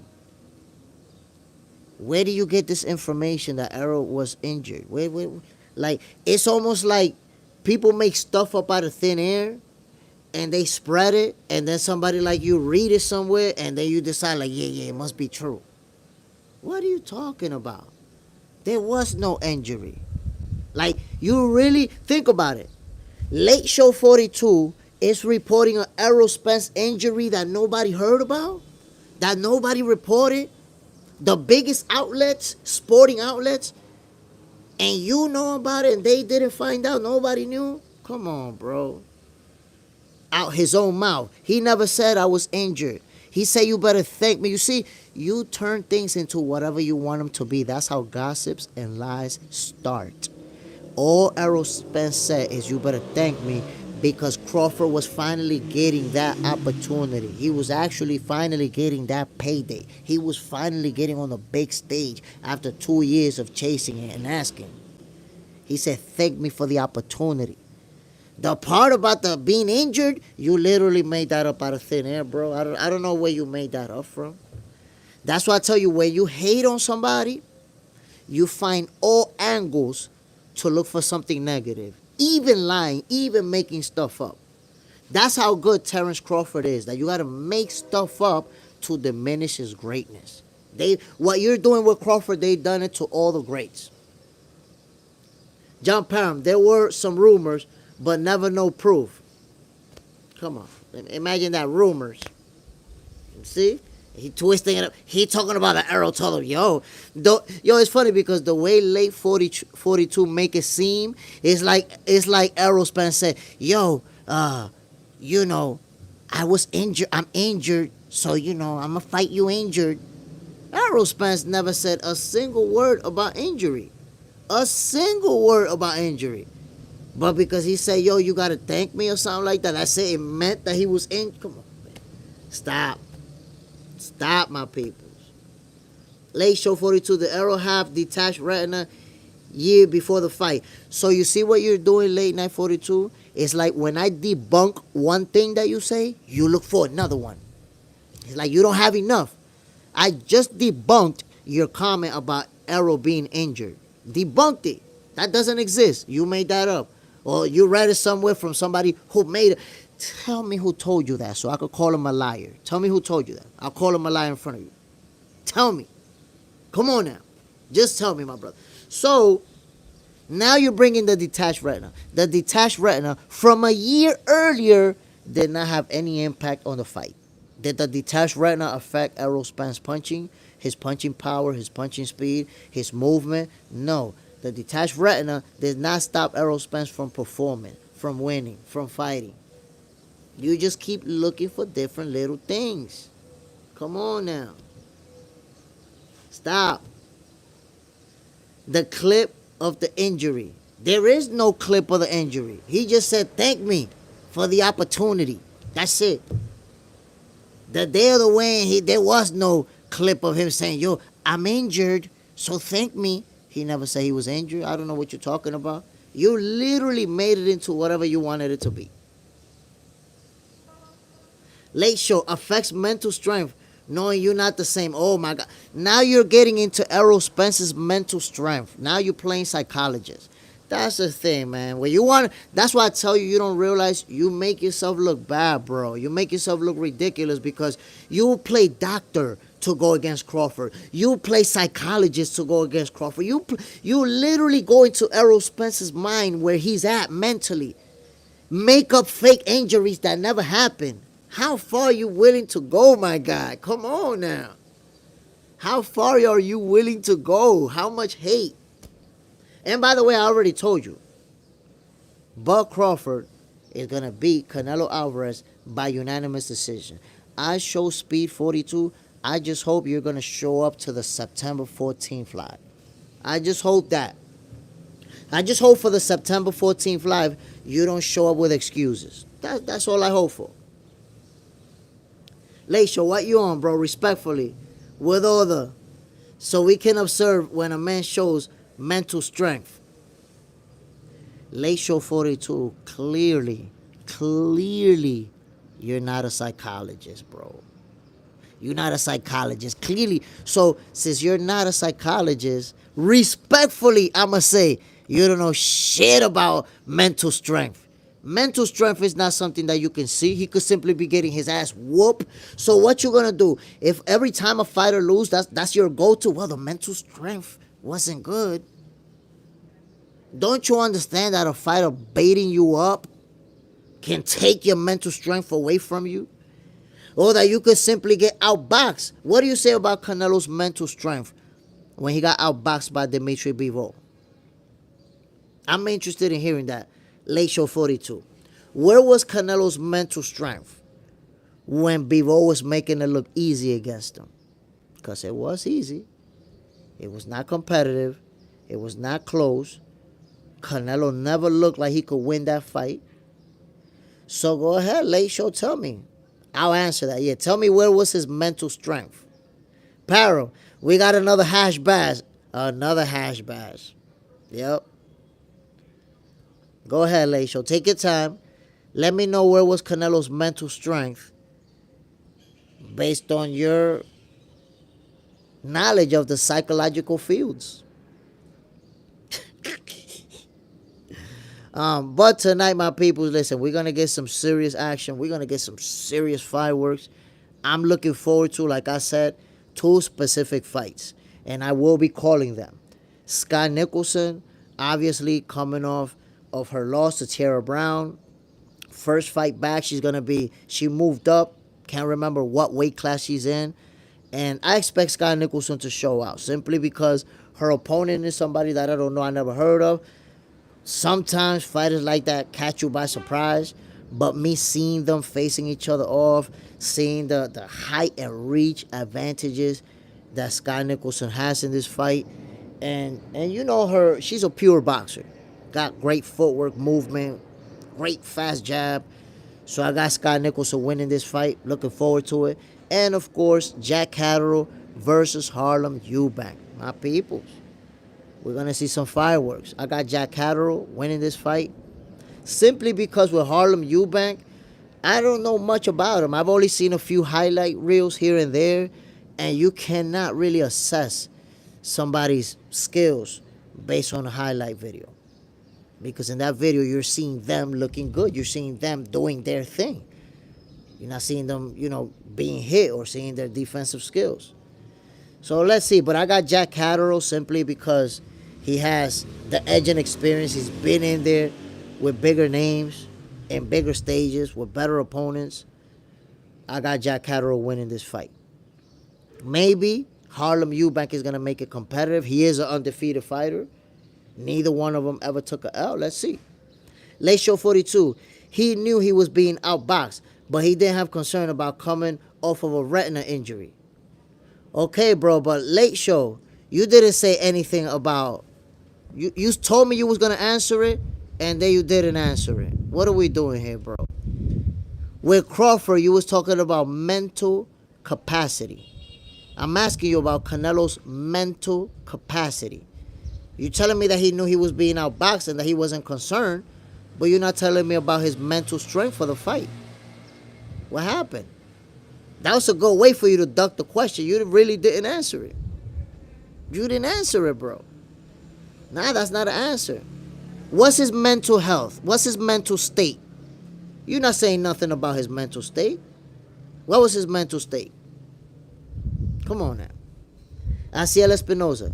Good morning, Tigre. Remember, Canelo will knock out Crawford on the 7th round. And by the way, Late Show Speed, look, let me debunk that real quick for you. Errol Spence for Ugas, and there was no problem with the eye, and he beat him. Beat a world champion, took his title from him, and there was no problem. So the eye was good, and the mental was good for that world champion, but then it got bad for Terence Crawford again. Help me understand that. Aciel Espinosa, good morning, Tigre. Remember, Canelo will knock out Crawford on the 7th round. I just hope to see you here on September 14th, bro. All those predictions that y'all making, I just hope to see you here on September 14th.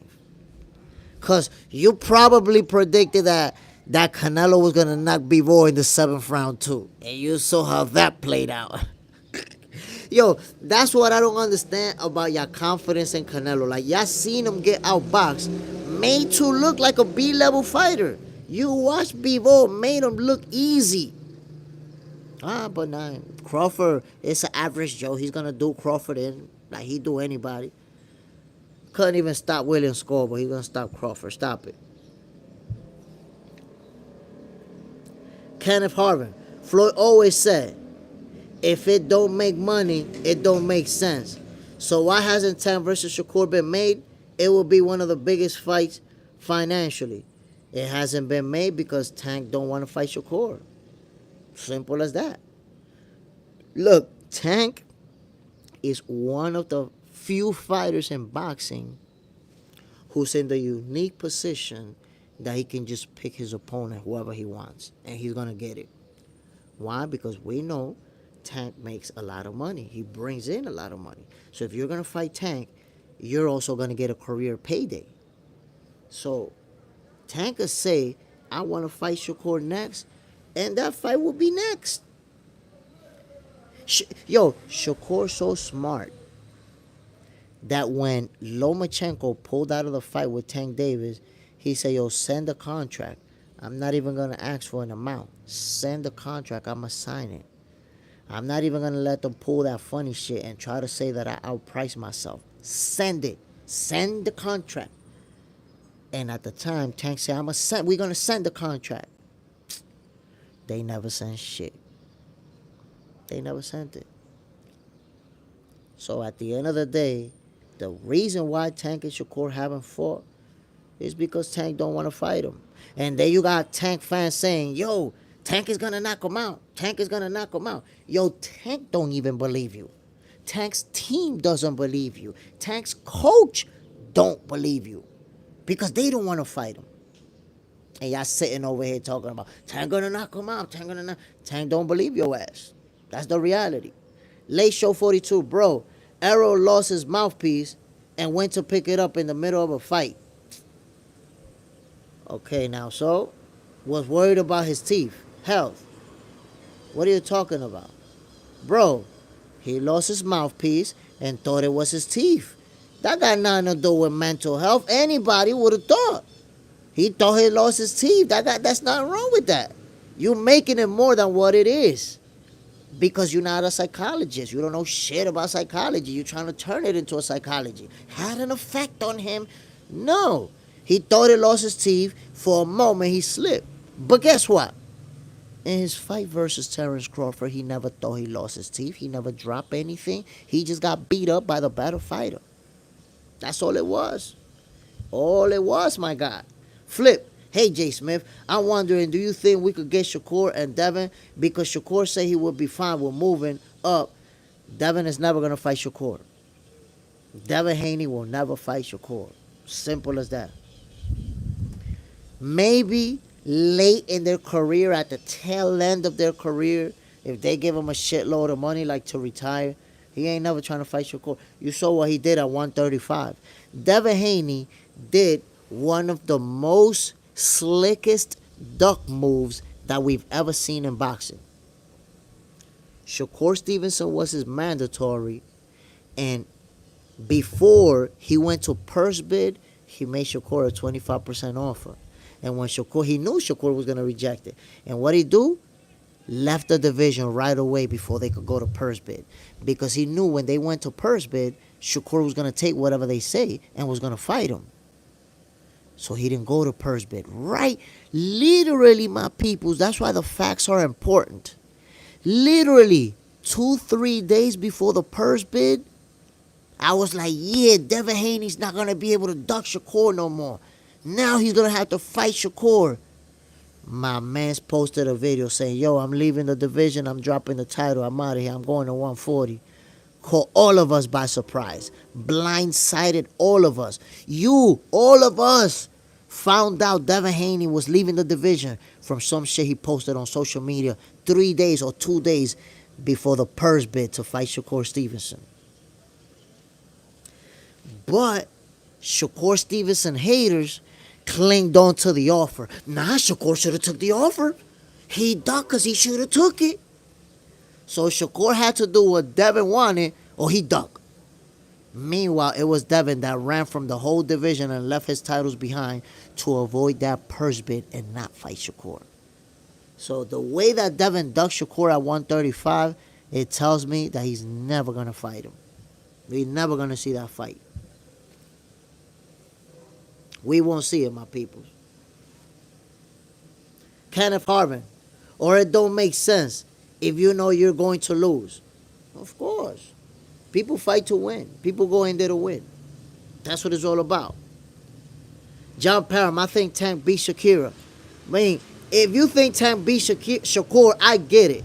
Because of how good Tank is. But then I have to say, John Parham, Tank Davis don't believe you, my guy. You have more faith in Tank beating Shakur than Tank and his team got faith in him beating Shakur. If he felt like he could beat him, we would have already got that fight. We would have been got that fight. We got the fight with Ryan, no problem. Because he knew. But with Shakur Stevenson, Tank Davis right now, man, he want to retire undefeated. And he knows that Shakur Stevenson is going to take that away. John Parham, Shakur's career going to end soon if his hands don't get right. I don't think so. I think Shakur Stevenson simply, his career is going to play out similar to Floyd's. Floyd got hurt all the time in fights, his hands. He has the same issue as Floyd. His career can play out just like Floyd, where he's going to be, become more defensively. You're going to see a little bit less of a punch output, and he's going to continue to win, outbox his opponents. Late Show, no guys drop mouthpieces all the time. But how many stop and turn their back? That was a mental collapse. That wasn't a mental collapse. That was an error in judgment. There's a difference. You did not diagnose a mental collapse by a simple error that somebody made. Like, that's crazy. Yo, Late Show 42, you saying crazy shot. I'm going to have to stop ignoring your comments, bro. You like conspiracies and you like making stuff up that makes sense to you. Like, you literally, that was a mental collapse. Really? You used the word mental collapse to describe a guy just trying to pick up his... You wildin', bro. I'm not responding to you no more. But enjoy the show. John Parham, I think you digging too deep. Bro, be wildin', bro. He a conspiracy. I'm going to have to let him go. Raw Dog took off real quick. Flip, John Parham. As fans, we deserve to see all of them fight each other. I'm so sick and tired of the speculation. It's very nasty work. That's what I'm saying. We deserve to see all of them fight each other, but then that's what happens. We get fans who, as soon as they fight each other and their guy don't win, they start looking for excuses and reasons and say, no, this guy lost because of this. Look, this guy done brought up $5 million. He made up an injury that never existed already. Already making a mental assessment without knowing shit about mental health. So it's like people find a way. It's like I'm going to make up any negative angle inside my head that I can come up with to say something negative about this fighter. And that's crazy. That's like, yo, just say I want this guy to win and I want this guy to lose. That's good enough. We don't need to make stuff up out of thin air and become doctors and psychologists and all this stuff. Just say I like this guy and I don't like this guy. That's good enough. We don't have to do all that. John Parham, Shakur don't have enough pop to beat Tank. And if Tank catch him, it's lights out. Well, wait a minute. Did you just forget that Lamar Rose just put hands on Tank and he don't got pop? So again, John Parham, you're doing the same thing that you and a lot of people are doing with Terrence Crawford. Oh, he don't got enough pop for Canelo. Like we didn't see Canelo get outboxed. Like we didn't see Lamar Rose get outboxed. So I tell you, John Parham, you don't need pop to beat Canelo, and you don't need pop to beat Tank. We saw them get outboxed by people that didn't have pop. We saw it. You saw it. I saw it. Ken G, tell us how you think Crawford Canelo will go. So I think that Crawford versus Canelo will start off as a chess match. The first 3-4 rounds is going to be a chess match that Crawford is going to win. Why? Canelo's going to take some time to figure out Crawford's punching range and to figure out how to get inside of it. The reach, I'm telling you, people don't understand that. They just focusing on power and he hits hard.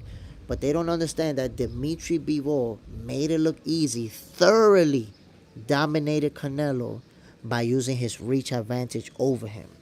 Because Canelo had that constant jab in his face. And every single time he closed the gap, it was 2, 3, 4 punch combinations raining on him. By the time he got to the inside on Bivol to land a punch, Bivol was already using the footwork, the lateral movement, and back raining on him with the jab. Dominated him with the reach advantage. So as much as people want to ignore that Terrence Crawford has a longer reach advantage than Dimitri Bivol, and as much as people want to ignore that Terrence Crawford has a high ring IQ and has better footwork than Canelo Alvarez, we're going to see it on September 13th. He's going to use the footwork to keep Canelo outside of his own punching range, outside of being able to mount a consistent body attack. If you look at the left hook to the body that Canelo landed to Bivol clean, they were few and far in between. A lot of space in between an actual good body shot on Bivol. He couldn't land that many of those because, again, that's a punch that you got to land on the inside. If you're on the outside, you can't just land a left hook to the body from all the way over there. You got to get... Crawford is going to use that jab, use that speed, use that better footwork to outbox Canelo. However, Canelo is a great fighter. He's a pound-for-pound fighter. So by the fourth round, I believe he's also finding his own range where he's starting to counterpunch, where he's starting to get on the inside, maybe take a couple of shots, but still get on the inside and get off a couple of his own like he did with Bivol a couple of times. So Canelo is going to have success. It's going to get competitive. Now for the middle rounds, it's going to be more competitive. They're going to go back and forth. They're both going to win rounds. And something that's going to happen in this fight, Canelo is going to land some hard shots. Boom! And Crawford is not going to go down. So the people that feel like Canelo's just going to destroy him, Crawford's not going to handle the power. When Canelo lands and Crawford doesn't go down like you thought he would, that's when it's going to be time for you to be real concerned and be real scared for Canelo and be real scared for your prediction and be ready to see me on September 14th. Because now you're going to start to understand that Crawford is going to be able to handle Canelo's power. Now you're going to understand why Crawford was walking around weighing 185 pounds for the last 4 or 5 months. You're going to understand it. And finally, it's going to be, like I said, the ebb and flow. They're going to go back and forth. They're both going to win rounds. But by the time they get to the 10th, now they're getting to the championship rounds, Crawford is going to outbox him. He's going to use that footwork, that jab, those counter punches. Might even make it look easy. Might even make it look easy. Now, do my words really sound crazy? Taking into account that 2 fighters already made it look easy against Canelo, you might say, oh, you don't know what you're talking about. Okay. We'll revisit on September 14th. But I gave you the whole layout. It starts off as a chess match. Then it gets more competitive. Once Canelo finds his own range, they're going to go back and forth. They're both going to win rounds. They're both going to land big punches. But then the championship rounds are going to belong to Terence Crawford, who's going to outbox Canelo and win in convincing fashion. It's not going to be a robbery.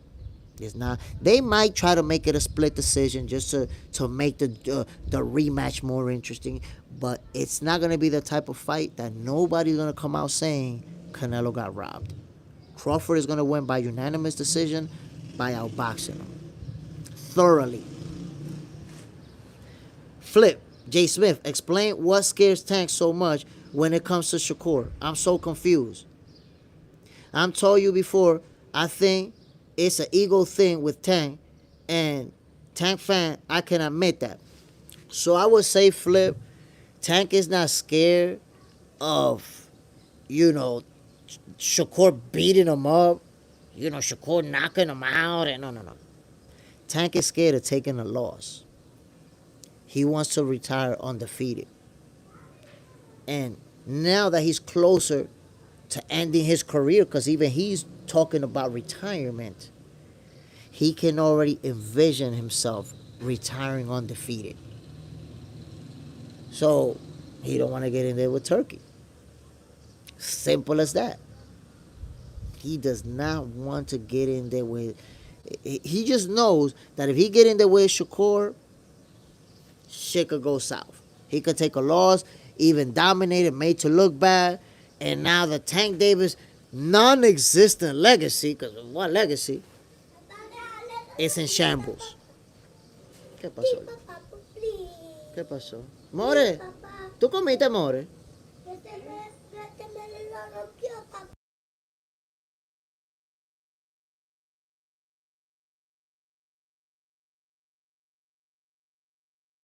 Que te me rompió la battery? dieta. Te me rompió Yo te voy a la poner un mensaje dieta. para que lo chequees. Papá, te me rompió la dieta. Ah, pues vamos. Kiro, I love you. I love you. Y yo te lo decía. Tarzan Rose, how many times Tyson Fury retired? Multiple times. I mean, we could also see multiple retirements from Tank Davis. We can see that as well. But we're looking at him. Espérate, que yo te voy a poner unos muñequitos ahí. We're looking at the circumstances. Hold on. Tyson Fury, my brother, retired. First, he had ballooned up in weight. Remember, he was weighing, I don't know, 500 pounds, I don't know what he was weighing. Then he was getting into legal trouble. He was, on drugs. So Tyson Fury's situation was also fueled by his personal lifestyle, which was in shambles. Papá, tú no puedes contar la fiesta. Sí, pero contala. Espérate. 1, 2, 3. Yo estaba, papá. Hold on, Ryan. I'm gonna play something for you. So I think, Tank Davis retirement is a little bit different than Tyson Fury. Also, Tyson Fury, there was a time when he was retired and he was bad money wise. He needed money. When he came back to fight Wilder, he was doing bad financially. So Tank Davis' situation is different because he's retiring with a lot of money, investments, and different things going on in his life where he doesn't need to come back to boxing. There was a time where Fury actually had to come back. So I think it's different. Fury, he didn't retire voluntarily. He retired because, personal life stuff. Tank Davis, he retiring on some, I don't need this. I got mad money. I'm good. Mama. Hold on. I want to play. Kid Batman and Kid Superman. Hold on, my peoples. I'm putting some cartoons for my son. Flip. It's Shakur, your nephew. Yeah, sit down right there. Sí, pero lo vamos a ver entero, ven, siéntate ahí. Sí, siéntate. John Pound, Tarzan. I disagree because with the Jake fight, he financially set. He don't have spending habits like Floyd. I mean, look, Tank Davis, right now financially, he's good. Even right now, I think the Jake Paul fight gives him, a little bit more to put right there in the bag. A lot more. That's going to be a career payday. But that's why I think, Tank Davis could actually stay retired. And also because he wants to stay undefeated. When a fighter wants to stay undefeated, they know, damn, if I come back, I'm risking that O. So for that reason, I think Tank Davis stays undefeated. Like I said, Tyson Fury, he didn't retire voluntarily on his own terms. He retired because of personal situations. My peoples. For tonight's fights. Well, the main event. I'm only going for the main event.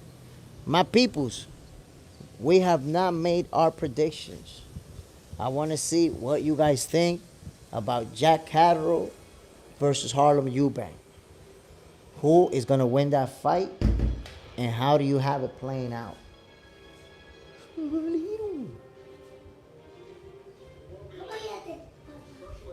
How do you have that fight playing out?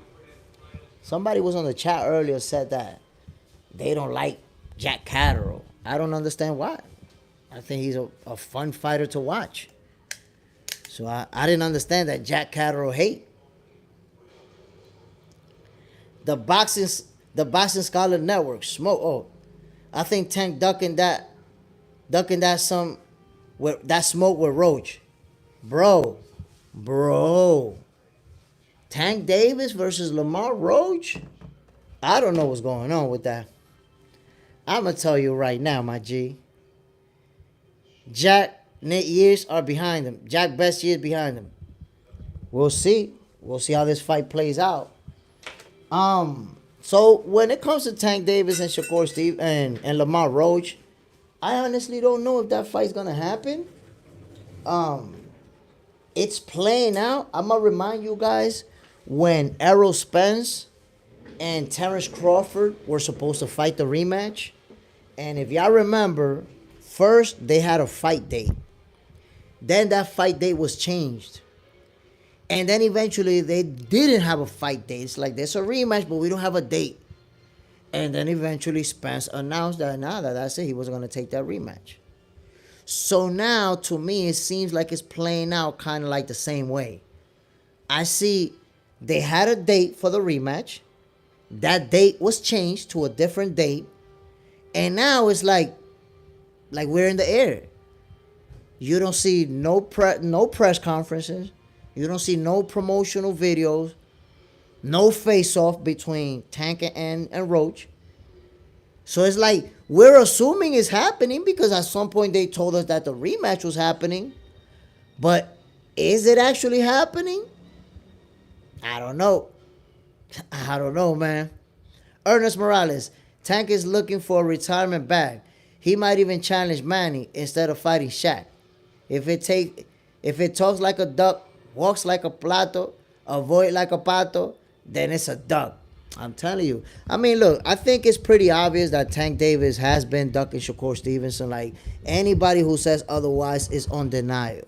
If Tank Davis actually felt like he could beat Shakur, trust me, that fight would have happened a long time ago. The reason why we haven't seen Tank versus Shakur is because they don't want to fight him. They're like, yo, we don't this L. They want to retire undefeated, my peoples. It's as simple as that. They want to retire undefeated. And they know if we fight Shakur, he going to take that O. Lamar Roach, and that's the thing, Lamar Roach damn near took that O. Should have took that O. If he wasn't gifted that draw, Lamar Roach would have took that O. Y'all know I'm not capping. Y'all know I'm being real with it. John Parham. Hannibal. I'm starting to myself, bro. My peoples, don't forget to hit the like button. For those who are new in the channel, don't forget to subscribe. And yo, you see it. Boxing for breakfast is your healthy dosage of sweet science early in the morning. John Parham, Tank and Canelo, my favorite fighters. But lately, it's been Mason and Norman. Abdullah Mason, man, very special young fighter. He's going to go on to do big things. I'd like to see him and Floyd Schofield go at it. We saw Schofield look spectacular versus Tevin Farmer. So I'd like to see Mason versus Schofield. And Brian Norman Jr., man, also. Damn, if you see Mason's last performance, spectacular. Brian Norman Jr., that was just insane. Insane. Late Show 42, my young guy is Mason. Appetite for smoke. Mason can fight, bro. Abdullah Mason is a special young fighter. He's going to accomplish a lot. I think at some point we are going to see Abdullah Mason and Floyd Schofield. I don't know if we're going to see it sooner rather than later, but I think that's good. I hope we can get that fight. I really do, because that's a good one. Hannibal, Norman Jr. is a beast. Haney got his hands full. Bro, I was so surprised to see Devin Haney go after Brian Norman Jr. Think about it. He holds a title in the 140 division, and Devin Haney's a fighter who he could have picked somebody else. He could have picked a much easier fight. He could have picked somebody that we know he was going to beat. To go after Brian Norman Jr., especially after watching that explosive knockout that he had in his last fight. Yo, Devin Haney got heart. You got to respect him. You got to respect Devin Haney. Now, if he's able to pull off the win, because I think Brian Norman Jr. might be the favorite for this one. I think the odds are going to be pretty close, but Norman Jr. may be the favorite. I'm not sure.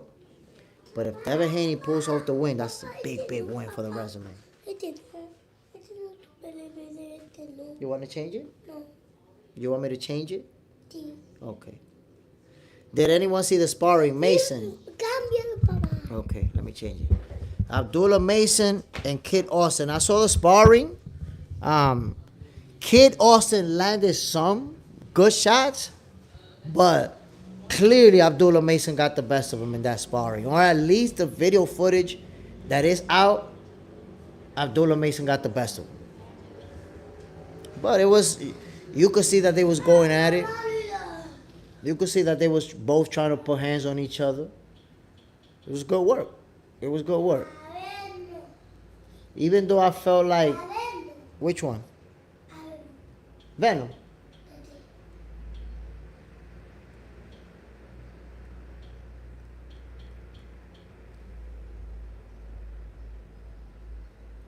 late show, I gave that to Mason also. Yeah, he was clearly, using more angles, doing little things here and there. He had Floyd Scofield off balance, almost fell a couple of times. So Mason definitely got the best of him. Hannibal, that's another good fight boxing needs. Mason versus Scofield.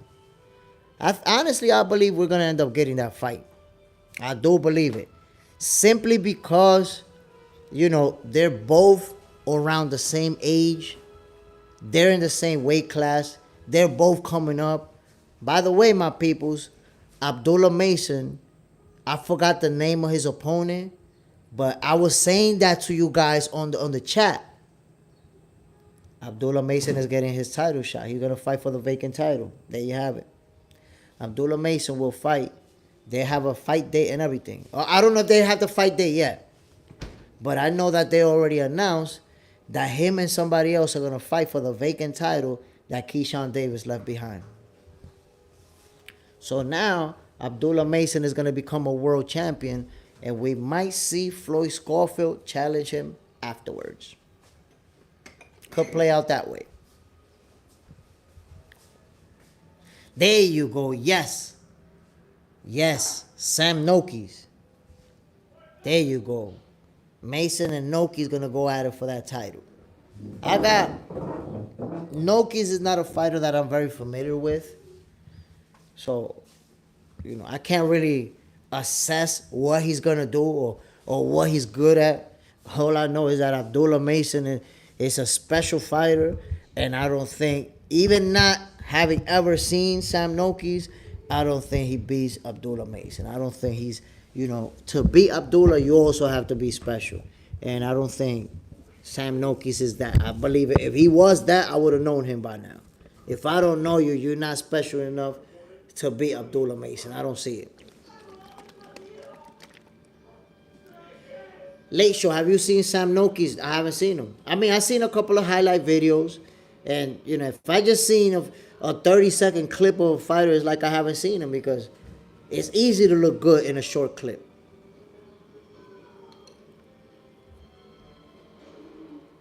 One more for 30, my people. Little chocolate milk for your boy Jay Smith, my peoples. Get me the 30 likes, man. Stop ducking that like. Real talk. Stop it. Look, this is some straight up Dominican Republic type shit right here. Chocolate milk. Bread. When in Rome. When in Rome. That's all I gotta tell you. Norman, the new tank with the KOs. Listen, man, Brian Norman, if you look at Brian Norman Jr.'s last two fights, he's already getting to another level of explosiveness. Wait, hold on. Huh? You want me to get Venom for you? Ernest Morales. It kind of looks like Team Tank just plain doesn't want the smoke. Roach actually did Tank a favor, showing that Tank is great, but was exposed. They can't hide him forever. What about his legacy? Man, listen, brother, let me just tell you like this. With Tank Davis, the way that they managed, y el control, Ryan, the way that they managed his entire career, the focus was keeping him undefeated. It was never looking. It was never. You want me to? It was never about, looking for legacy. It was never about winning titles and racking up accomplishments. It was never about that. It was about getting him as famous as possible and making as much money as possible. That's the career path that they took. That's why we see that Tank Davis right now is 30 years old and hasn't faced any of the best in any of the divisions that he's fought. And we know that Tank Davis is a great fighter, my people. We know about his ring IQ, his footwork, his punching power with both hands, his counter-punching ability. We know about everything that Tank brings to the table. but he never stepped in the ring with anybody that got a chance to beat him. Never did. That's how his career has played out. So, can we expect it to change when he's already talking about retirement without fighting any of the best? Tank already talking about retiring. There's a possibility that Tank Davis is going to fight Jake Paul at the end of the year and retire and announce his retirement after that fight. That's actually a possibility, my peoples. John Parham, Germans do bread and coffee. Dominicans do bread and coffee too. I just don't drink coffee. But bread and coffee is actually very, very popular over here too. They also do coffee with these cookies. I don't know what, like some type of crackers. They do coffee with that too. But I'm not a coffee drinker, my peoples. Mr. Riz, would you rather try to go the distance with Muhammad Ali or try to get past round 1 with Iron Mike Tyson? I mean, nobody's going the distance with Ali. Nobody. If we will get, all of us will get killed. I'm taking 1 round with Mike Tyson because I'll run the whole round. I'll run. That's it. They don't catch me.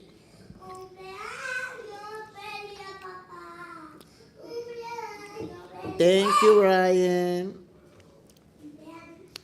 John Parham. Tank said boxing has become trash and he lost his spark.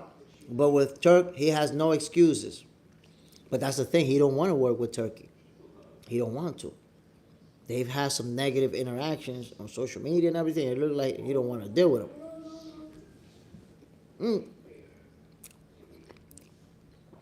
I will say,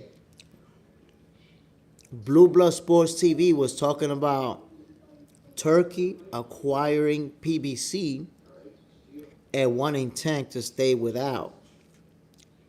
So, if Turkey does acquire PBC, maybe 2 things can happen. Number 1, Tank is going to fight Shakur. Or number 2, he's going to retire. Because they're going to try to make him fight him. And now he's really... And I think that's what's happening, to be honest. I think Tank understands that the path is narrowing to where Shakur is going to be that only guy. That's it.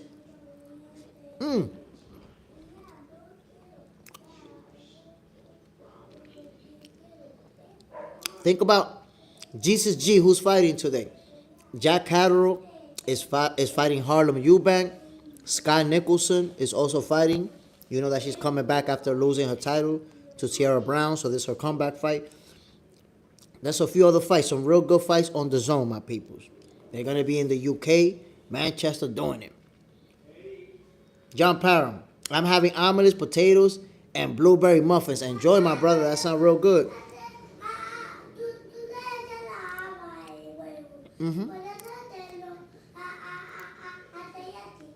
Está bien, pero déjame terminar aquí. Okay, give me a second. But you watching the cartoons? You're not watching the cartoon? You want me to turn off the TV? You don't want to watch the cartoons? Okay. Kenneth Harvin, Shakur can expose Tank by fighting Roach next and make it easy work of him. So Shakur and Roach actually spoke with each other about that. If Roach wins, his next fight is going to be 2 unified titles with Shakur. Not a possibility. John Parham, he don't want to work with Turkey, but if it's about money, he has no excuse. I agree with you. Turk will offer a serious bag for Tank to fight Shakur. I know he's going to offer a lot of money. He will definitely offer a lot of money for that. That's going to be, look, after Terence Crawford and Canelo Alvarez fight each other, the next biggest fight in boxing is Tank versus Shakur.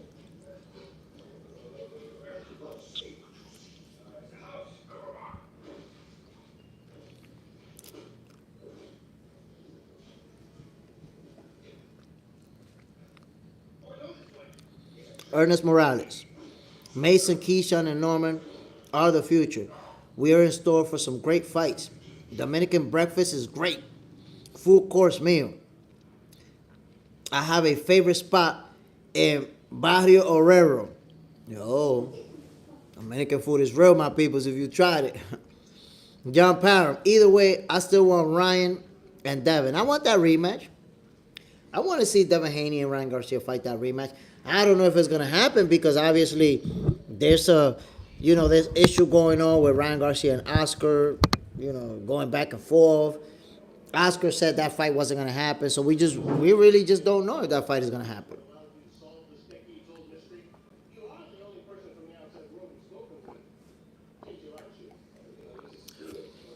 Ooh, we over 30 likes, my peoples. They got us over 30 likes. Salute to everybody, man. God damn. Appreciate y'all. The Nobody 92. What's your thoughts on Hamza Shiraz? My thoughts? Well, I feel like besides Canelo Alvarez, Hamza Shiraz is the best and toughest opponent Edgar Berlanga has faced. This is a real test for him. I said it earlier, man. I've been down on Berlanga because of a few of his last performances, and I hate the way he fought Canelo just to survive. I think versus Hamza Shiraz, Edgar Berlanga is going to show me. I don't know but he's going to show me if he's for real, if he can go to the top. Because the way he fought Canelo, he fought like he's not one of them guys. He fought like he's the guys that fight good opponents and beat good opponents, and then when they get to the best guys, they get beat up. That's how he fought that fight.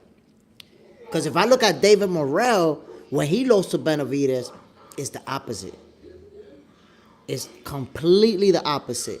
David Morrell gained respect in that loss. His stock went up in that loss. Why? Because he was there to fight. He tried to take it from Benavidez. He was landing big shots throughout.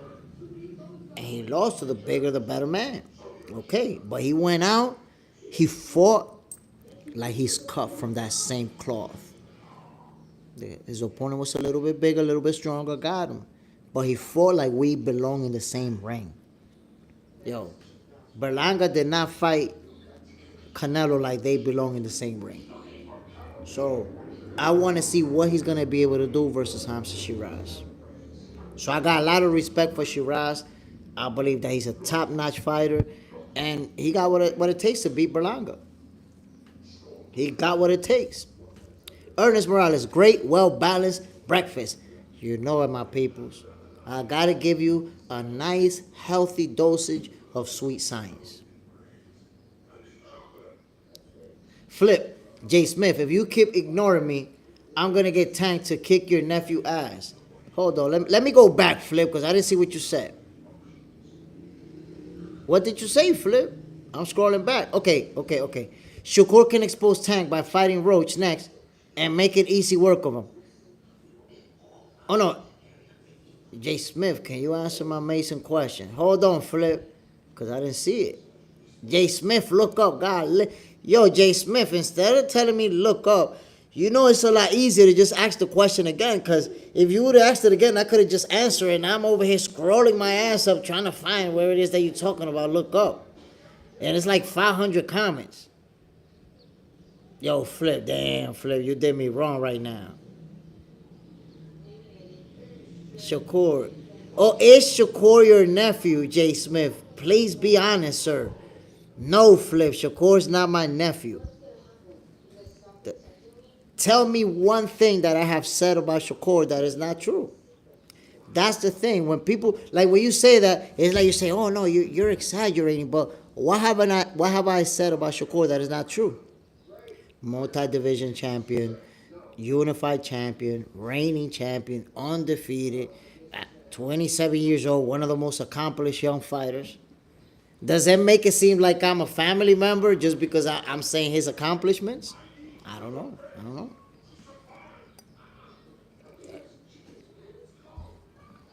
Lake Show 42. That's a little harsh on Berlanga. Look at Canelo's face after the fight. He went straight to the sunglasses. My brother, that doesn't mean anything. It takes a couple of punches to do some damage to your face. But Berlanga didn't fight to win that fight, bro. No way. Berlanga was on his footwork, on his going left and going right, and doing a little sign and moving. Berlanga was not trying to win that fight, bro. Berlanga and Jermell Charlo fought Canelo exactly the same way. They fought to go the distance. Them dudes was not trying to win that. Hannibal. Shakur is nice. Shakur is nice. One of my favorite fighters. I didn't like the De Los Santos performance, though. And you know, this is what I don't understand, my brother. This is the funny thing that I don't understand. Think about Shakur Stevenson, right? And all of his fights. And the fact that he's won titles in multiple divisions. The fact, you know, how accomplished he is, right? And at this point in his career, with Shakur Stevenson having a record of 23-0, which is 23 fights, people just bring up the De Los Santos fight. And they try to act like that's how he fights. Like every fight in his resume, it's like that. Why? Why if Shakur has 23 fights, people only bring up the De Los Santos fight? As if all of his fights play out like that. And we act like he didn't pummel Valdez. We act like he didn't give Jamel Herring a beating and stopped him in the 10th round. And by the way, Jamel Herring, yes, the same Jamel Herring who beat Lamont Roach. Lamont Roach has one loss in his resume, and that was to Jamel Herring. The same Jamel Herring that Shakur stopped in 10 rounds. So, it's what I say. People put the focus on what they want to hate. You see that every time Shakur comes up, it's De Los Santos. Oh, nah, because look, De Los Santos. Like, bro, wait a minute. Why Shakur got 23 fights and De Los Santos fight is the only one that they bring up? This guy told me yesterday, oh, but is that Shakur? Shakur throws like 2-3 punches around. Look at the De Los Santos fight. Like, what are we talking about here? What do you mean? You mean to tell me that you think every Shakur fight plays out like when he fought De Los Santos? That's what you're telling me? It's like, come on now. But like I said, that's the hate angle. It's always looking for a negative angle to hate. Flip. You're smiling, so I don't know. I believe y'all are related. I did hear him say that he has Puerto Rican in his family. That's the thing. He has Puerto Rican in his family. I'm 100% Dominican, bro. Right there, you know we're not related. I'm 100% Dominican in the Dominican Republic right now. So right there, I think, you know, we're not related. But again, está bien, yo voy ahora. But again, if you say that we're related, so does that mean you think I'm related to Crawford? I'm related to Usyk? I'm related to Abdullah Mason? Am I related to all the fighters who I back? Okay. Do you want me to turn off the cartoons?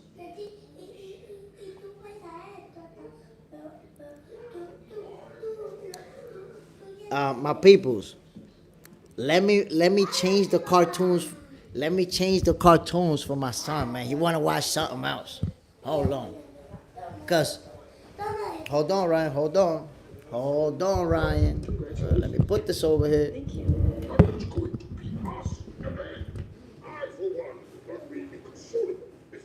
Anquino, what's the deal, man?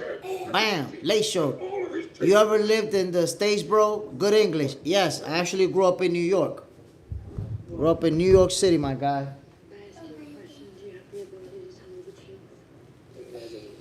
But I'm over here. Look at it. That's the versatility of boxing for breakfast. I'm live with Cha. I'm also being a daddy over here, taking care of my son, doing what I do. Late Show 42, okay, thought so. Yeah, my brother. That's where you hear the accent from, New York City. Ryan, I'm going to play something for you. Do you want me to? Oh, I know what cartoons I'm going to play for you. Hold on, my peoples. I'm actually putting on some cartoons for my son. Oh, hold on 1 second. Ryan, you want to watch the Ninja Turtles? You want to watch the Ninja Turtles? No? Okay. Hold on, my peoples. I'm about to play some Ninja Turtles. The pizza? Okay. I'm about to play some Ninja Turtles for my son. Oh, nah. So John Parrott. So check out the socks. You know what it is with the socks? Y'all don't know. Y'all don't know about the socks. So Ninja Turtle. So the socks are actually for the mosquitoes. It's mosquito season out here, my people. So, mosquitoes, they serious.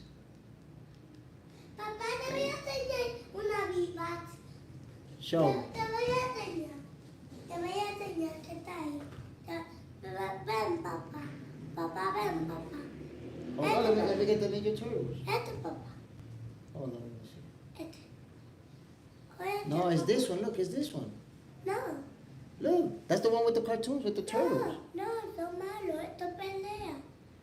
Este, papá. Este es lo que está ahí. Este. Whoa, that's the one? Okay, let's watch that one. Go ahead, sit down over there. Papá, tú no sabes lo que es conoce. Tú no conoces a Ninja Turtle. Let's watch him, Devin and Ryan. We need to see that rematch. John Parrott, he looking like Jay Rodriguez. Ernest Morales, PR and DR are brother, like related. We're racially alike, mixed culture and mixed marriage. Yeah. You may notice that oftentimes, you know, Puerto Ricans and Dominican, we have very similar features. We look alike. You know, you'll see people asking me if I'm Puerto Rican, and you'll see people asking a Puerto Rican person if they're Dominican. So there's a lot of similarities. Armor G, Canelo knocked this bum out cold in the final second of the final round. Damn, you got you got Canelo landing the buzzer beater. Mr. Riz, if you give a mosquito a hot Cheeto from my boy Debo, can get his repo from Cecito de ese manigro. My peoples, listen, a lot of you are missing out on the short videos that I'm posting. Yo, y'all gotta start tuning in, man. Y'all missing out on some good stuff. Y'all don't know what y'all missing. I be posting some fire videos, short videos, long videos, and you guys have been missing out, man. Start tuning in so y'all could tap in. There's people who don't even support Box Center like that, and they see those videos, and then my people don't even get to enjoy those. Late Show 42, my first time here. Bam, salute, my G.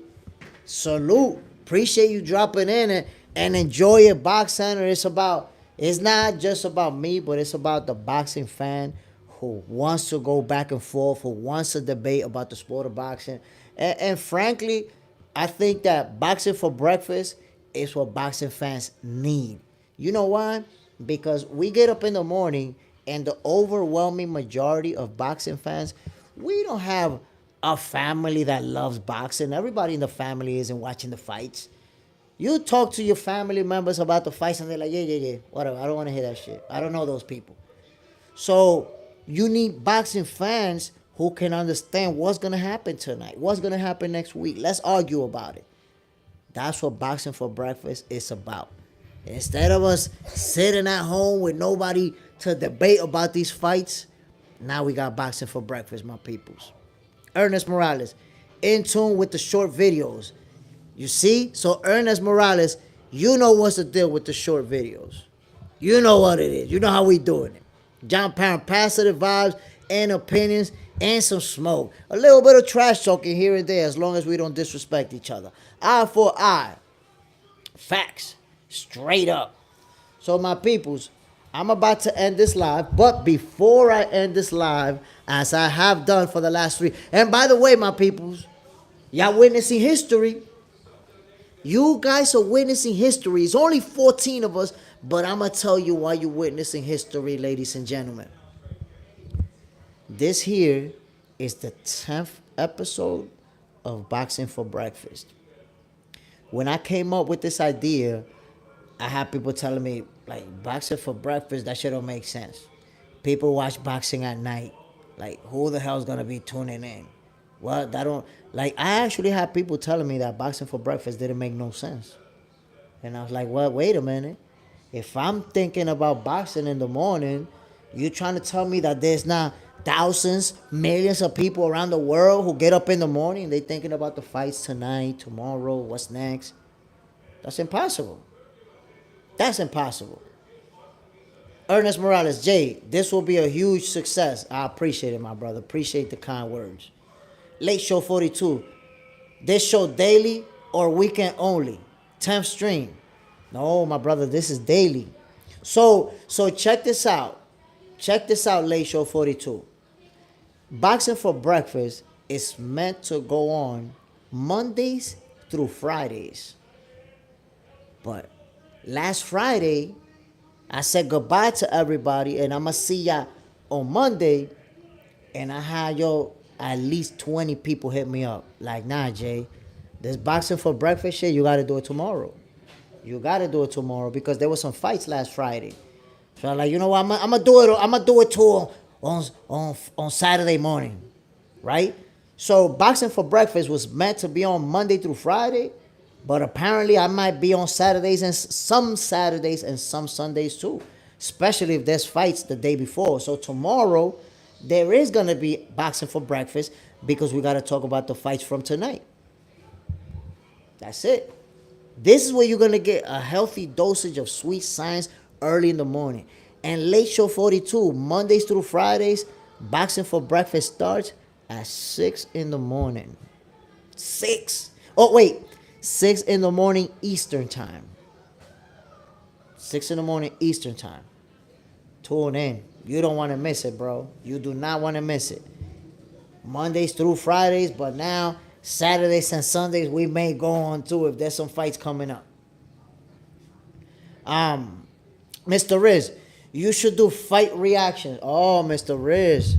Mr. Riz, you've been missing out. You've been missing out. My brother, I call the fights, Mr. Riz. I call the fights live. Live. And when I call the fights, my guy, it's a whole different ball game.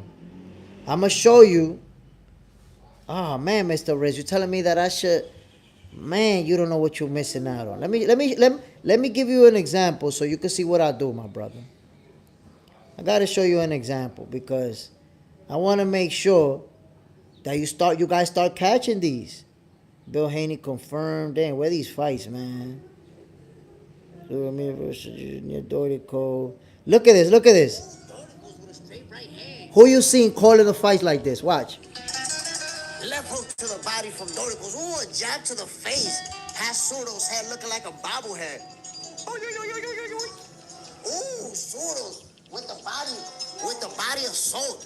Ooh, they trading punches in the middle of the ring, my peoples. 1 minute and 15 seconds to go into round number 12. Both look like they still got some fuel in the tank. Dorico's with a right hook to the body, right hook to the melon from Dorico's, right hook and a left hook to the melon of Soto. Soto now with a 1-2 and a 1-2 and a left to the body, right to the body. Dorico's with a 1-2. Soto with a 1-2. Dorico's missing with a 1-2. Soto's with the sidestep. Soto's with another sidestep trying to get the angles on him. Soto's with a right hook and a movement. Smart move. 1-2 from Soto. So you can see, my people, I call the fights. Brian Romero, who's fighting today again? Skye Nicholson will be back after losing to Tierra Brown, losing her title. Jack Catterall and Harlem Eubank, the main event. Vincent Vega, my brother, glad to be back. Vincent Vega, salute my G. Mr. Riz, good stuff. Armor G, Crawford funeral, September. I hope on September 14th you join the live because it's going to be a roasting session. Y'all going to get cooked. Y'all going to get cooked. Está bien, déjame decirle. Está bien, déjame decirle bye bye a ellos. My peoples, I'm about to end this live. You know, it's time for me. It's time for me to. My son is saying that he's bored. He wants his daddy's attention. I'm about to get out of here. Before I do, I want to give a shout out to everybody who tuned in. Late Show 42, Brian Romero, Armor G, Mr. Riz, John Parham, Vincent Vega, who else? Pastor JMZ. Salute Pastor JMZ. Ernest Morales. Who else came through, man? A lot of you guys showed up today. We enjoyed the live. I hope you guys enjoyed it. Again, I appreciate you guys tuning in. Boxing for breakfast. This is where you get your healthy dosage of sweet science early in the morning, my peoples. This is the 10th episode. You guys are witnessing history. 10th episode of Boxing for Breakfast. We're going to be live tonight. I'm going to be calling these fights. So come through tonight. Let's enjoy the fights. Talk boxing. Trash talk. And tomorrow, episode 11 of Boxing for Breakfast is going to kick off nice and early. Yo, I'm going to see you guys later tonight, man. I'm Jay Smith. This is your favorite boxer's favorite boxing show. I'm out of here, my people. One love to everybody. Bam.